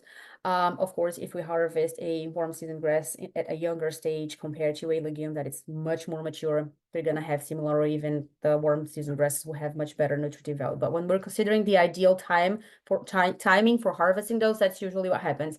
So generally, when we're using warm season grasses, and that could be, again, a Bermuda grass or a coast cross, I think we use a lot coast cross in Brazil. So those are capable of meeting the maintenance horse needs. Absolutely. So you may not need grains for that. And when I say you may not need grains, I'm talking about meeting the horse's energy and protein primarily. So if you need extra amino acids, because horses really rely on the quality of protein that we feed them, remember, they will not utilize the protein that is produced in their hindgut because the small intestine happens to be before of the hindgut, so they cannot utilize that. So they really rely on good quality, good quality protein. So in this case, they may warm season grasses may meet the gestation, the nutritional needs for mares in the gestation. But if it is any other class, then we may end up having to change to a better quality hay or providing some grains. If we have cool season grasses and legumes in general, either cool or warm season legumes, then they usually meet needs of most class of horses, except if the horse is in moderate to intense work, then of course we will need to provide grains. And I say of course because it's the starch from the grains that is going to be the main fuel to replace the glycogen, which is the glucose storage in the horse's muscle for exercise. So they really rely on those grains to replenish that. So we actually have to provide them some grain. So jumping from the nutritional part of the importance of fiber, we're going to jump into the welfare in general, including health and the horse's behavior. So I talked about the evolution of horses and the evolution of the digestive tract, and that it's so important to provide them high amount of fiber because we need to maintain gut health and motility, primarily in the hindgut. But that's also true when we're talking about their foraging behavior. So horses evolved grazing for a longer period of time during the day, so they can graze up to 70% of their day. So for the reason, when we're managing horses, we need to try to mimic their natural behavior. So they have high fiber in their diet in the wild, and they graze for a longer period of time. If you can't have horses grazing, you have to at least try to implement management practices that can allow them to form their what we call foraging behavior. So it's pretty much not only be eating and chewing things, but also sorting and try to find things that they might want at that time. So pretty much just giving that opportunity to mimic the grazing behavior. Another thing is considering that if we can provide them pasture access, we should absolutely do it because they're not only grazing what they have over there, but horses walk a lot when they're grazing. So for instance, they will bite, they will give a few bouts of bite, maybe 2, 3, 4, and then they're gonna walk 1 or 2 steps. And they do this every time they do a few bouts of bite. So in this case, they can walk up to 11 kilometers per day. That's quite a lot. So when you confine them in small stalls, and if you don't provide any turnout time, that's going to affect their mental health as well. Making sure again that they have forage 24/7 if possible. And I understand some facilities won't be able, like it's just how things work. But we should try our best to meet those nighttime feeding or foraging behavior that they have as well. So these pictures are all pictures from my PhD that we evaluated 2 different types of pasture. So monoculture grass and a mixture of grass and legumes. So we pretty much wanted to see how horses would perform under those pastures. And trying to reduce the amount of fertilizers that we use. So that's why we included legumes. So we also use rhizoma peanut for that study and bahia grass as the grass. So horses did really well. Just so you know, horses did not get a single grain and they grazed for 84 days for 2 years. So their grazing period every year was 84 days and they didn't drop a single pound or single kilogram. So they also require many meals a day, as I mentioned before. Remember that they do not have gallbladder, that they have a really small stomach, so they really need several meals a day. And unfortunately, in the modern type of management practices that we implement, horses are given just like 2 meals or sometimes 3 when we're really lucky, and that messes a lot with their natural behavior and sometimes their health, their gut health. So here is just pretty much understanding the importance of having forage available at all times. If we can provide that to horses. because not only the presence of fiber in the stomach here, now we're not talking about the hindgut yet, but the presence of the fiber in the stomach and the saliva that is produced while the horses are chewing are going to work as excellent buffering material to help increase that pH, so help reducing that stomach acidity. Stomach acidity in horses is a huge problem because the hydrochloric acid that's used to help activating protein enzymes and help just prepare the feed that was just swallowed, so prepare that for digestion, that hydrochloric acid is produced and released continuously. Every single second it's being secreted. So we need to have feed over there to help buffering that acidity. Otherwise, that's when horses develop ulcers and other gastric issues. So here this study pretty much compared the acidity in the stomach. So here you have time of the day, and then here you have the pH. And then they evaluated 2 different types of management, having free choice hay available. So horses could eat their hay whenever they wanted. And here they have feed deprivation. So pretty much they fed horses 3 times a day. This peak are pretty much the times that they fed the horses. And here you see how low that pH went. So if the pH goes under 6.2 in horses, either in the hindgut primarily, that's going to pretty much upset a lot the microorganisms over there. In this case, that acidity is going to end up reaching the unprotected lining of the stomach, and that's going to result in gastric ulcer or any other gastric issue. So here you see how important it is having forage in the horse's diet so that it keeps the pH pretty much close to the ideal, and between in this case, I mean, that would be ideal to reduce gastric acidity. So that would be something in between 6 and 5 if we want to reduce that acidity that would result in gastric ulcers.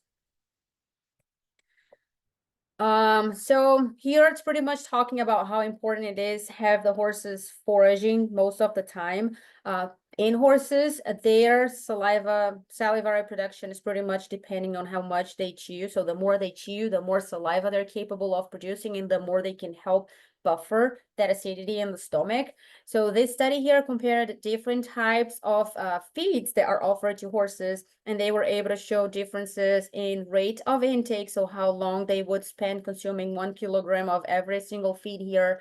And they also showed chew intensity, so how many chews per kilogram of feed consumed. And so pretty much very important here. Just remember, we do want horses to consume feed for longer periods because that's what happens in the wild. That's what's going to help meet their natural behavior, but also increase number of chews. So we're looking for feeds that's going to be able to increase number of chews per kilogram so that we're going to have more saliva being produced, and we're going to increase the protection in the stomach. So pretty much it's very associated to the feed's fiber percentage. And here it's very important for you to visualize that the forages in general are going to provide the greatest rate of intake and the greatest number of chews per kilogram when we compare those to either grains as they are, or if we're, so here, for instance, whole oats or ground oats, or if we're offering horses commercial fortified feeds that have been processed. So when we're providing grains, horses will consume them really quick because they have a very high dry matter. And here we're comparing, of course, with fresh forage, because if we're comparing it with hay, they're pretty much similar in dry matter. But considering that the horses consume feed pretty quick here, and then that they're gonna have much less saliva being produced, then we're going to be affecting their mental health and their gut health as well. So ideally, we want to provide them as much fiber as we can to help them, again, increase chewing and increase the rate of intake, so the duration that they spend eating.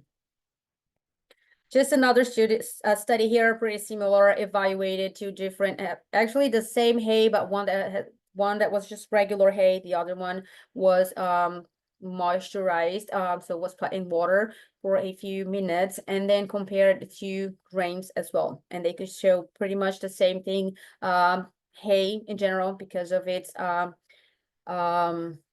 fiber percentage of horse, it's going to result in longer time eating, and that's what we want. As I mentioned before, we want to mimic what they do in the nature. So one important thing to mention here is that we're really concerned about behavior. We're really concerned about nutrition.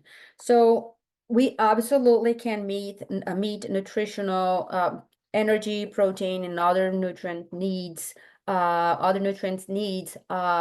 if we feed high grain diets.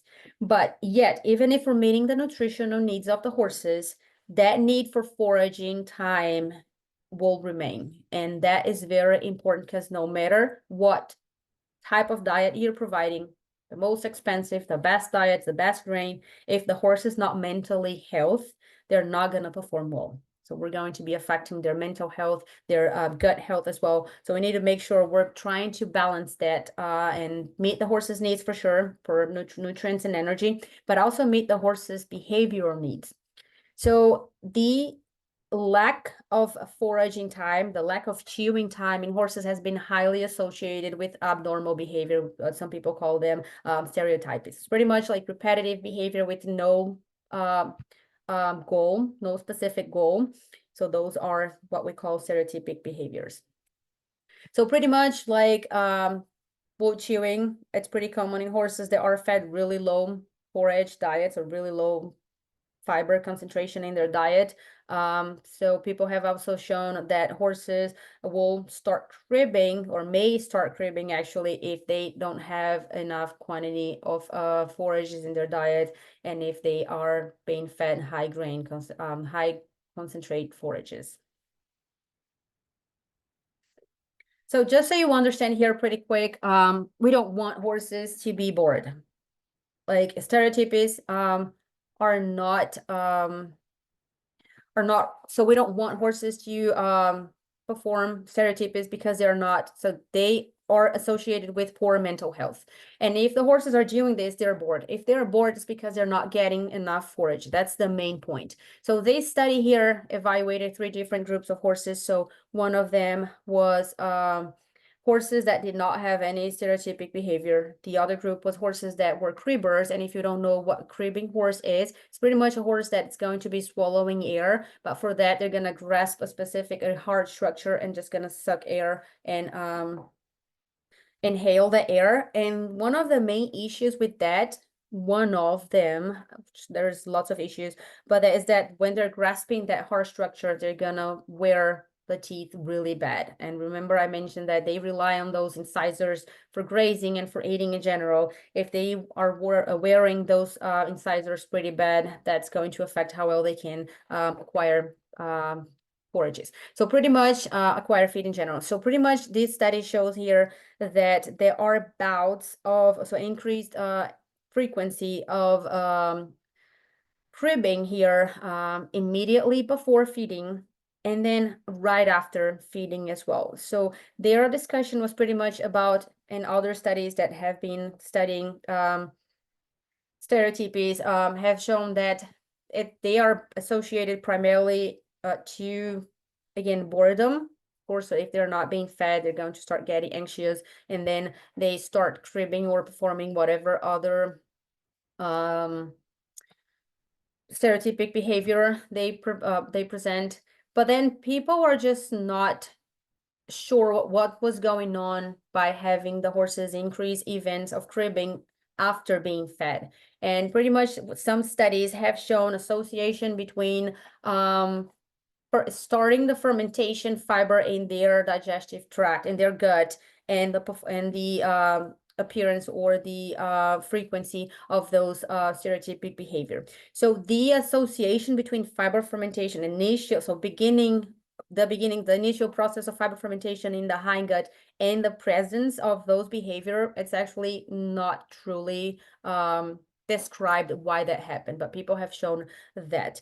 But the most concerning is pretty much before feeding, because they're pretty anxious, they're pretty bored, so they're recommending, again, try to provide forages most of the time so that we're going to reduce that. With waving, the same thing. So horses will become bored and they're just going to be waving in the stall. Pretty much that happens. So immediately horses are done eating, they're going to start waving. So again, having forages available for them to perform their natural behavior may help reduce that as well.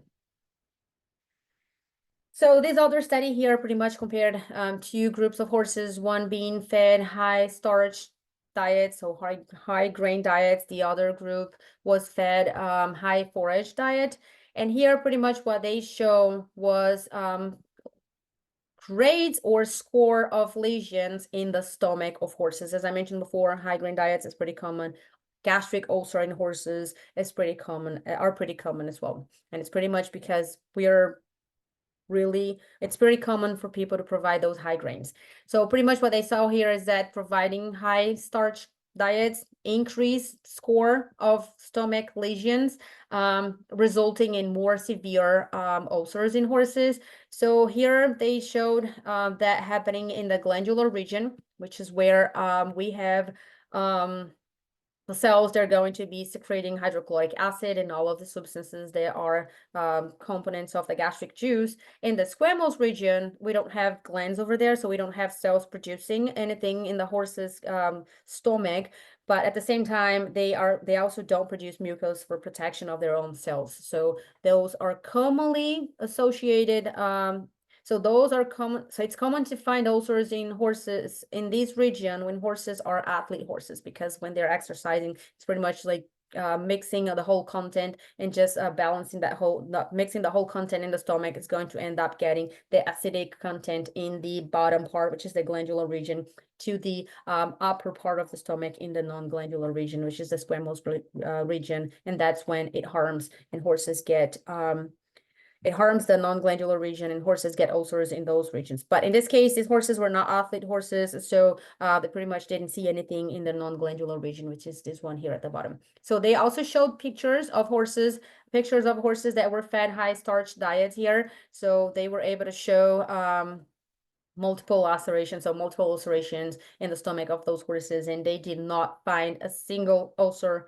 In this case, huge ulcerations in horses that were fed high grains. A very low score. So pretty much sometimes just an irritation, but not ulceration like these. So jumping into another very important point of feeding high starch is that if we feed high starch diet in horses, the starch is going to bypass the small intestine digestion and it's going to reach the hindgut. So there are studies that try to evaluate what's the maximum amount of starch that you should feed horses per meal to avoid that starch bypass the small intestine and reach the hindgut. So this study here evaluated oats at different levels. So here, the unit that they use here were grams for every 100 kilogram of horse's body weight per feeding. So pretty much when they observed that when they fed horses from 350 to 400 grams per every 100 kilogram of body weight per meal, they were able to notice that that's when it reaches its maximum amount of starch digestion pre-cecally, so before the hindgut. And if you increase that, then you're going to start reducing that digestibility. And you don't want that, because if you're reducing digestibility in the small intestine of the starch molecules, they're going to end up reaching the hindgut. And that's when we're going to have excessive fermentation. So here they also evaluated the same levels, of course, but they evaluated the amount of starch that was present in the ileum, so the ileal section, so the very section of the small intestine. And they noticed that below that level that they observed here as being the maximum point for digestion of starch, if you go above that, then you would be reducing that digestibility. They noticed that very few starch was left in the ileum, in the ileal section. So pretty much they estimated that 80% of starch was digested and absorbed, so there was pretty much left something about 20%. But when they fed more than that 350 to 400 grams per every 100 kilogram, then they noticed that the starch digestibility reduced, so they had more starch in the ileum section, in the ileal section. So for that reason, more starch was going to end up reaching the hindgut. So this study here actually recommended to feed horses. So of course, we were presenting here 100 from 100 to 600, but they were presenting here as 100 kilogram.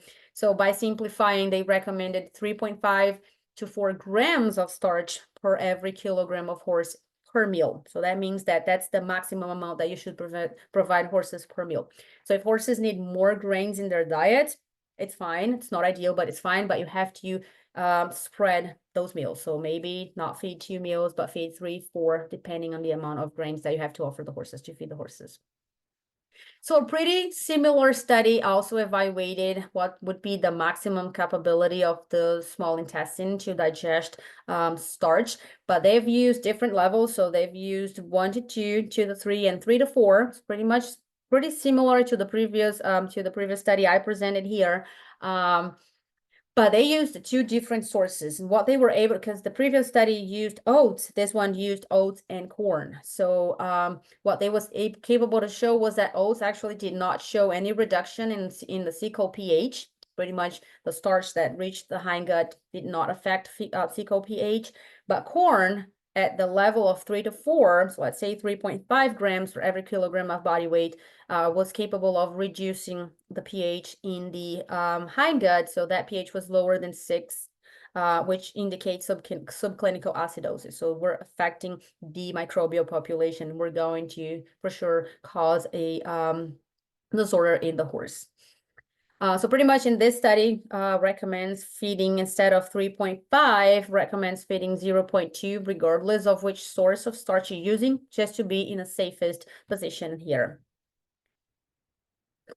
So this study pretty much, even though here it has a very low, in my point of view, coefficient of determinant, it showed positive correlation in the total amount of corn fed horses and the total amount of acid in fecal samples. So total amount of acid, they pretty much combined VFAs, total amount of VFAs and lactic acid. So this study, they actually did a survey, and for every single horse owner that answered that survey, they collected the grain sample of the grain that they use, of the concentrate they use, but also fecal sample of the horses, and they were able to do the analysis of the they also have other graphs here that I didn't present here, but the concentration of starch in the feed as well as the total amount of acid in the feces. So it's pretty much dispersed here, but because again, these are horses from different training facilities, so these were thoroughbreds.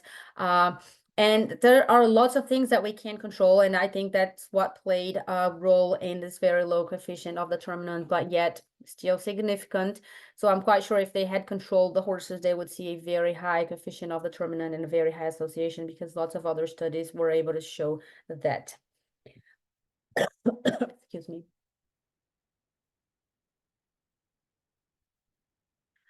So just pretty much quickly wrapping up with the negative effects of providing low fiber diets in horses or high starch diets in horses. It not only affects the horse's digestive tract, so the horse's nutrient utilization, horse's behavior, and horse's overall health, but it's also going to affect the horse's dentistry overall. So this study pretty much evaluated horses that were either kept in stalls. So of course, when horses are kept in stalls, we're reducing their grazing time. So we're feeding them hay and pretty much some concentrate. And in this case, in the study, all of the horses were fed concentrate at some extent. And then free living horses. So the free living horses were forage only, had forage only diets. So these are all different types of dental issues, but I made sure I provided here the definition of the ones that they were capable of find difference between those horses that were kept in pastures with no grain at all, and horses that were kept in the stalls with some grain. So there was difference between exaggerated transverse ridges. So here, as you can see here in this picture, so we have the molars. So here are the incisors, the canines, and then we have the premolars and molars. So horses, when they're chewing things, they're pretty much do this circular movement. So they are going to open their mouth, they're going to lateralize, then they're going to close it, and then they're going to lateralize again. So that when they do this, that's when they are wearing their teeth. That's very important that they have lots of fiber so that they can do this pretty often and are capable of making sure their teeth are being worn because they grow continuously, as I mentioned before. But when they are not provided proper fiber in their diet, then we're going to have this issue. And the problem with exaggerated transverse ridges is that that's going to affect that grinding process. So horses are not going to be able to grind feed properly. And what's the consequence of that? They're not reducing feed particle as they should. So that's going to affect digestibility in both small intestine and hindgut. Other issues, focal overgrowth, so pretty much just maybe teeth, a specific teeth that it's not being worn properly, so the other one is going to reduce, it's going to pretty much get impacted or growth too much if the other one got impacted as well. We have ramps, so pretty much ramps that can be here at the back, so we're gonna, because the teeth is growing, and then maybe the horse is not being capable of worn the teeth properly. So one of them is going to start growing because there's nothing else to help them to keep wearing them.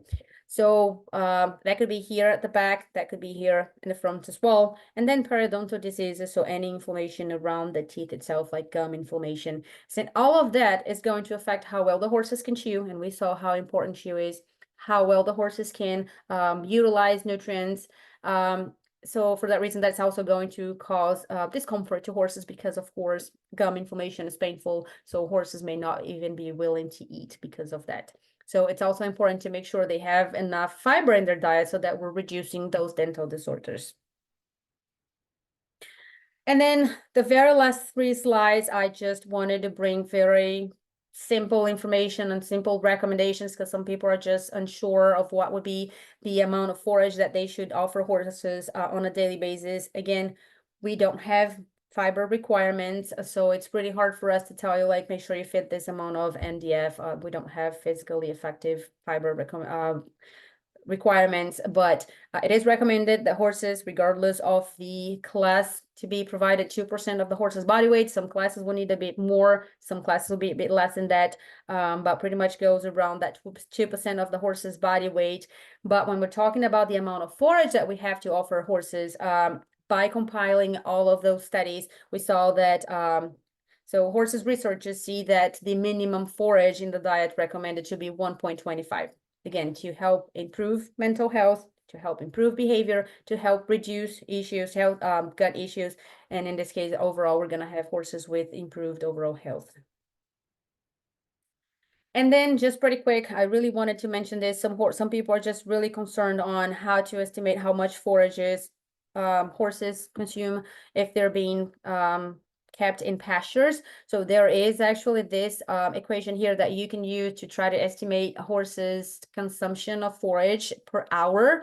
But before I move forward, I just want to make clear that horses will behave differently. Same pasture, same area. One of them may graze pretty quick and graze much more forage than the other one. So the key point here is following horses' weight up over time and make sure we're checking if there should be, if they are maintaining body weight as they should, if they're growing too quick, if we're talking about growing horses, sorry, or if they're growing too slow. So with that, we're gonna have to change that nutritional management for sure. So here is the equations pretty much. I'm just going to use here the amount of the number of time that you offer horses. So in this case, I think as this example, yeah, I estimated for 5 hours of pasture access. Some horses will have, some people will provide 24 hours, but I know there are some people that keep horses in stalls most of the day and provide some partial time in the pasture. So pretty much this equation here provides 8.59 here if we're considering 5-hour pasture access per kilogram of body weight. So in this case, you just go ahead and use your horse's body weight in kilograms for sure. Make sure you're using metrics, and then you would be given with the amount of forage that this horse is consuming per day by grazing in a pasture. But again, you're gonna have to follow the horse's body weight and see if that's being enough. If you have to provide more forage, awesome. More hay, for instance, because that's going to improve. It's going to be much more expensive, of course, but then maybe just reduce the quality and have more fiber so that the horse can be consuming that for a longer period of time in the day. And then to wrap up here, just another very important thing to mention is that people will try to restrict grazing when we're talking about horses that are metabolically challenged. So that is an issue because people try to think that horses would be capable of grazing just 1 hour and that should be fine. But the issue with metabolically challenged horses are those horses that have some metabolic issues. So sometimes they are insulinic resistant, sometimes they have laminitis, sometimes they are obese horses. So any extra calorie can affect that and make it worse. So we're trying to control the energy consumption per day. But because they know that they're going to have that restricted time, they will try to eat as much as they can within, like, so if they're being provided 4 hours, they're going to try to consume a large amount of forage within those 4 hours. And there are researchers in North Carolina State that they were capable of showing that. So they provided 8 and 4 hours of restricted grazing time, and they were capable of showing that horses that were provided 8 hours grazed much more than those horses that were provided 8 hours. So sometimes we're just restricting for 1 hour, but that horse, if grazing lush pasture, it's going to be a huge issue because they're going to be eating lots of those lush pasture with high non-structural carbs, and that's going to make things worse in the hindgut, and consequently make the metabolic issue way worse. And that was it for my talk. If you guys have any question, I'll be glad to take any, but my email is also here, so if you want to reach out via email in the future, feel free to. Thank you, Dr. Vasco. That was an amazing presentation. I think I said earlier, I'm not very familiar with horse nutrition, and after your talk, like, I know it's challenging, but it's way more complex than I initially anticipated. But I think my take-home message here, I'm very interested in behavior, and you start talking about stereotypic behavior. So at least to me, my take-home message is, like, if we have horses that are developing those behaviors, is likely because we need to improve fiber ingestion, right? So I'm not gonna ask my questions because we do have some questions on the Q&A box. So if you don't mind, go ahead and look at those questions. I think the first two are, we can combine those, or asking about the level of crude fiber. So if you wanna read those and answer to us, that would be great. Awesome. So I'm just gonna go ahead and start with the Shelby. That's a really good question. So holes are pretty much the outer layer of the grains. It's pretty much fiber only. So they're really high in crude fiber. So they can go to 80 to even sometimes 90%. But when we're talking about beet pulp in this case, then we have the whole thing primarily. So it's going to be rich in other nutrients as well. So it could go like to 40 or 45% crude fiber. But again, it's really depending on the type of process that those feeds went through, because depending on what company is producing it, it may have some leftover of whatever production they were doing. So they may have more starch or less fiber depending on what they're aiming for. But that's usually common values. Carol, if you don't mind repeating the questions before you answer, because I don't think people can see those. I'm sorry. Okay, sorry. Yeah, so Shelby asked, like, what levels of crude fiber do we usually see in holes? And I went ahead and talked about beet pulp as well. Do rice hulls have high fiber along with the fat that they contain? So hulls themselves, again, as I mentioned before, they are products, so they're pretty much byproduct of a feed processing. So if we're talking about the hull itself, they're going to have really high fiber, very low fat. If we're talking about the whole grain, then they're gonna, of course, have reduced fiber because they're gonna have the remaining part of the grain. So we're gonna have lots of fat and fat and starch as well, primarily. So it's really dependent on what type of processing. But if we're talking about the hulls itself, then it's going to be really rich in fiber, very low in fat, because the fat remained in the rest of the grain that was used when the company was removing that hull. Is there any way to decrease the chance of colic? Absolutely, really great question. So Jocelyn asked this question. So first thing, just thinking, reduce the amount of grains fed is the main point. If we're feeding lots of starch, it's going to bypass the small intestine digestion and reach the hindgut. Remember, the starch is it's highly fermentable, and horses are not going to be capable of absorb at the same rate that the VFAs are being produced, VFAs and lactate. So that's going to result in a excessive fermentation, excessive gas production. That happens the same way it happens in ruminants. We're gonna have excessive gas production. Remember, horses won't be able to release those gases as easy as ruminants are capable of. And then also reducing pH, it's going to affect the microbial population. So that's absolutely things that we should do to reduce the amount of the incidence of colic in horses. That's the main point. And of course, like not changing diets drastically, that's one of the main points. And I'm sure that's in ruminants as well. That this is one of the main points that people cause colic in horses.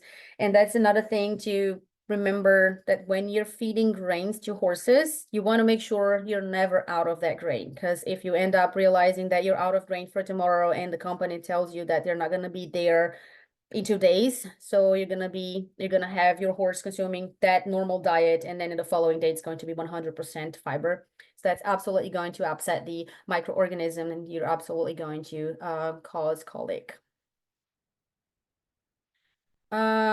Anonymous attendee, what nutrients do you recommend for a pony in winter months in Oregon? She's on pasture currently. So main point, regardless of where you are, winter time, just feed lots of lots of fiber. So lots of hay. So hay is a very important nutrient when we're talking about horses during the winter, because that's not only going to provide the nutrients that the horses need, but the fiber fermentation in the hindgut produces lots of heat, and that's going to help horses keep warm during the winter. So that's one of the very important points here. So fiber primarily. Of course, we want to meet the other nutrients, but fiber is a very important component in the horse's diet, and the easiest way to provide horses that fiber is just hay. Shelby, again, do you have information on teeth health with different forages and concentrates, or pasture versus harvested forages? I don't have specific studies to recommend. I do know for sure that I've read one that compared high grains and high forage diets, and were capable of showing what they call sharp points. And these sharp points cause really bad lacerations in the horse's cheek, in the internal part of it. I'm sad my husband is with my kid right now, because he's actually a horse dentist, so he would be perfect to let you guys know what sources to read about that. But he's the one that's usually discussing with me like how huge difference they can see when horses are being fed forages and horses that are fed high grain diets. Again, chewing is very important for wearing those teeth, and if we're not providing them enough fiber and not forage, then those horses are not going to be chewing as often as they would under fiber and high fiber diet. So we're going to have lots of dental issues. But Shelby, feel free to email me, and I can talk to my husband, just like share if you want to read about that. I'm sure he's going to have some sources to recommend on that if you want a specific. But absolutely, I've read lots of papers that were able to show that difference between high grain and high forage diets, and those high forage diets are absolutely helpful in helping wearing those teeth down. Erica Oliveira, thank you for your presentation. Thank you. For stalled horses, is there an ideal fiber length for feeding, or should it always be offered unchopped? So actually in horses, ideally we want longer fiber, so hay, not chopped. But there are tons of people that do offer chopped hay, or even sometimes just processed hay like cubes or pellets. Then these again are great choices for horses, because they will provide the MDF that the horses need to maintain gut health. But unfortunately, when we process those, that's going to affect the duration of feeding, and that's going to affect their natural behavior. So we want longer feeding times. And if we're comparing, again, processed forages like pellets and cubes, horses are going to eat quicker. So that's going to reduce the total amount spent eating, the total time spent eating. So that's going to affect their natural behavior. But in the hindgut, actually, that does not change much. So fermentation stays pretty much the same. Really good question. Oops.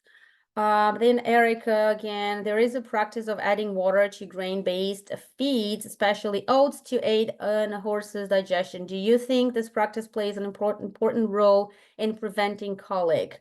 So these people sometimes do dump or do you get grains in general wet before nutrition, again, just to help hydrolyze, do partial hydrolyzation of those soluble carbs before being fed. That's absolutely helping, of course, digestion in the small intestine. But just remember, if we're providing too much, we're actually affecting the capability of not only digestion but absorbing as well. So that's going to bring more if we're feeding lots of that grain, that's going to bring more starch in the hindgut as well. So that may help with improving a bit more digestion in the small intestine, but if it's too high amount, like too high quantity, it's going to reach the hindgut. So that's a problem as well. So if I think this practice plays an important role in preventing colic, again, as long as it's not too much, I think that's absolutely helpful because it does increase rate of digestion in the small intestine for sure. I hope I answered your question. Tom, your opinion of grain straw offered to improve mental health and control weight in inactive penned horses. Well, straw unfortunately does not provide much nutrient except fiber. So that's pretty helpful if we're trying to improve behavior, but we need to make sure we're not having that as the main fiber source. So we want to add alternative roughages into forage-based diets, not the opposite. So we need to make sure we have good quality forage and then add the grain straw or straw overall, so forage straw overall to help increase that fiber. For sure, it's helpful because again, it's going to increase chewing intensity, that's going to increase feeding time. So that's absolutely going to help the horses, but having in mind that that should not be the main source of nutrients.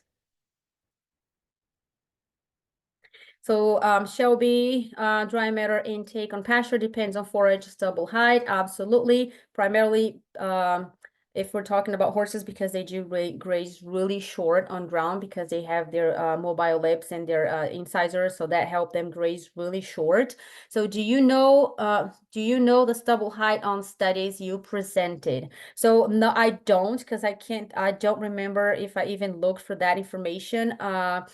But absolutely in horses, when people are doing studies, they won't go lower than 4 inches. It's pretty much, I think, 10 centimeters or so. So absolutely not lower than that. But yes, absolutely, the higher the pasture, in this case, the horses are going to be able to consume more forages because every bite they're going to get more bite weight, let's say like that. Not only height, but also density of the forage. We have forages that are much more dense. They are much denser. They're going to provide heavier bites per heavier weight per bites. But just so you know, I think maybe your question, Shelby, was when we were comparing the restricted time, they used exactly the same pasture area. So they used the same areas and same horses. So it was pretty much similar stubble height and density for both treatments. Kiddo, and she also asked about pasture quality, like below, so lush versus moderate maturity. I don't know. So if you wanna comment on that before moving to the next one. Perfect. So the question is, and dry matter intake with pasture quality, lush versus moderate maturity. Can you characterize the pasture quality in those studies? So pretty much when we're talking about lush pasture, again, like I won't be able to tell specifically about their pasture because I don't think I've read, like I was mostly focused on that. But when we're talking about lush pasture, it's just pretty much younger forages. So let's say we just mowed it or we just harvested it for hay production. So that younger forage is really high in non-structural carbs. It's very low in fiber. So when we're comparing to moderate maturity, then that forage has much more fiber compared to the younger one. So of course, if we're talking about quality, considering the amount of energy, so more energy, less fiber, it's going to be higher quality, but we have to think about which horses are going to be grazing that. Does my horse need that amount of energy, that amount of protein. So I have to make sure I know the quality of the pasture, but also what animal, what class of horse I need to graze that pasture. But regardless of class, if we're having lush pasture present, we have to be very careful because again, 10%, 20% non-structural carbs, which is pretty common in lush pasture. It's even higher actually sometimes. It's going to affect negatively horses because that's going to again result in lots of non-structural carbs, including starch, to reach the hindgut and result in all of that we discussed through this presentation. So we have to be very careful when we have lush pasture, regardless of the class of horse that we're talking about. Like quality wise, of course, moderate maturity, it's going to be safer, but younger forages, so lush pasture is going to be much greater quality. But do I want my horse to be grazing that? Do I need my horse to be grazing that? That's the question.